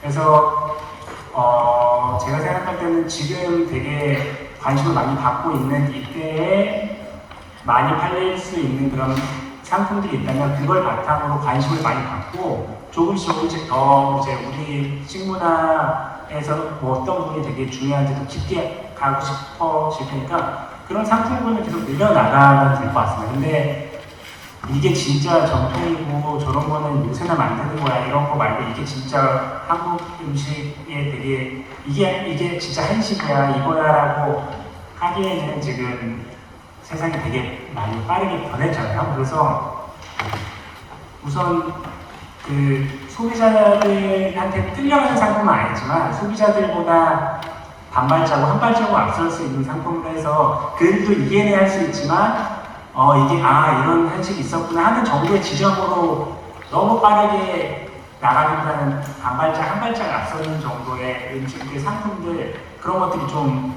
필요한 것 같습니다. 그래서 저희 레스토랑도 메뉴 짤 때 그리고 저희 설명할 때 그런 얘기 많이 하거든요. 익숙함 안에 새로움. 그래서 봤을 때는 서양 음식 같은 느낌이었는데 막상 먹으니까 한국 음식의 맛이 많이 나거나 아니면 한국 음식 같은 모양이었는데 막상 먹었는데 내가 늘 먹던 한식이랑 조금 다른 포인트가 있네? 이렇게 만들어내는 것들이 되게 중요하고 아직 그 사람들의 전통의 그런 우리 것들에 대한 것을 깊게 받아들일 준비가 안 되는데 막 저희가 지금 전달하기에는 어려울 텐데 서서히 스며들게 만드는 게 좀 중요하지 않을까 싶습니다.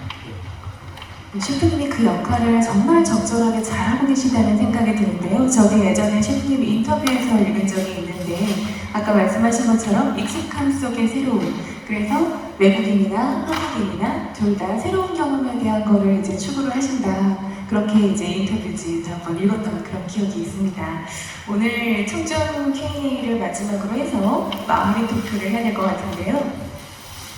오늘 이야기를 듣고 나니 질문이 또 있으세요. 그러면 간단한 질문. 요새는 모르는데 누가 봤을 때 되게 놀라운 건데 외국인들은 쌈장을 그냥 막 잼 바르듯이 빵에 발라서 많이 먹는다고 하더라고요. 가볍게 발라서. 그래서 그분들이 쌈장을 대한민국 사람처럼 안 먹는다고 해서 저희가 뭐라 할 이유는 없잖아요. 또 어쨌든 그렇게 해서 쌈장이 많이 팔릴 수 있으면 또 좋은 거니까 그렇게도 먹을 수 있고 우리는 이렇게 먹으면 이렇게도 먹을 수 있어서 그런 걸 통해서 우리도 또 새로운 제품도 만들 수 있고 그렇게 좀 유연하게 만들어 내가 되지 않을까 싶습니다. 저는 글로벌 미디어의 셰프 커뮤니티 만들고 전체가 직장이라고요. 제가 이쪽으로 좀 말씀하신 거에 이어서 여쭤보려고 했는데 홍콩에서 한식으로 운영하고 계시고 한국에서는 잉글스를 운영하고 계신데 그러면 어떤 고객층이 확실히 다르잖아요. 홍콩에서는 외국인분들이 아니라 한국분들이 많이 오시고 지금 현재 잉글스에서는 한국분들이 많이 오실 텐데 그런 어떤 레시피 접근 방식이나 아니면 장을 쓰는 방식이 두 레스토랑에서 조금 다르게 하고 계신지 기본 만드는 방식은 거의 비슷한데 홍콩은 밍글스는 조금 제가 더 컨템포러리라고 저희 분류를 해주셔서 조금 더 자유로워서 제가 조금 더 양식 테크닉이라든가 조금 더 자유롭게 하는 편이고요. 홍콩의 레스토랑은 제가 한식의 테두리를 벗어나지 못하게 해요. 왜냐면 그런 컨템포러리 레스토랑들은 홍콩에 되게 많이 있거든요. 그래서 그런 원오브 댐의 레스토랑 말고 우리는 처음부터 홍콩의 한국 식문화를 제대로 설명하고 소개할 수 있는 레스토랑으로서 목표를 가지고 오픈했던 거라서 그래서 처음에 지금은 셰프가 두 번째 셰프가 그냥 첫 번째 셰프가 호주에서 경력을 오래 쌓아서 양식만 했었거든요. 그래서 제가 음식 그 친구가 만들어 온 거를 거의 지금 1년 반 동안 막 메뉴에 못 내게 했어요. 너무 이런 양식 느낌이 많이 실려 있어서 그래서 그런 차이가 있습니다. 홍콩에서는 이름부터 한식부이고 훨씬 더 한국적으로 더 많이 하려고 노력을 하고, 그거에 비해서 서울인 민글스 조금 더 자유롭게 제가 하고 싶은 요리를 좀 국경의 제한 조금 두자, 한식을 베이스로 하되 그 차이 좀 있는 것 같아요. 네, 그러면 마무리 멘트를 하도록 하겠습니다. 오늘 이야기를 듣고 보니까요, 잔이란 그릇 하나만 있어도 한국인의 밥상과 이야기가 다 담길 수 있는 게 아닌가라는 생각이 듭니다. 그리고 무엇보다 집에 가서 잔을 좀 꺼내봐야 되겠네요. 저도 냉장고에 잔이 굉장히 많거든요. 음식을 하는 음식인이기 때문에. 오늘 우리는 잔을 통해서 한국의 뿌리를 다시 확인했고, 또 그것이 세계로 뻗어나가는 미래를 함께 그려볼 수 있었습니다. 잔이라는 책과 그리고 오늘 이 자리에 함께 해주신 두 분의 이야기는 단순한 이야기를 넘어서 우리 문화와 삶의 깊이를 다시금 생각하게 만드는 아주 그런 소중한 시간이었습니다. 다시 한번 강미우 셰프님 그리고 정혜교 교수님께 깊이 감사드리고요. 함께 해주신 여러분들께도 감사드리며 오늘 북토크 콘서트를 마치겠습니다. 감사합니다.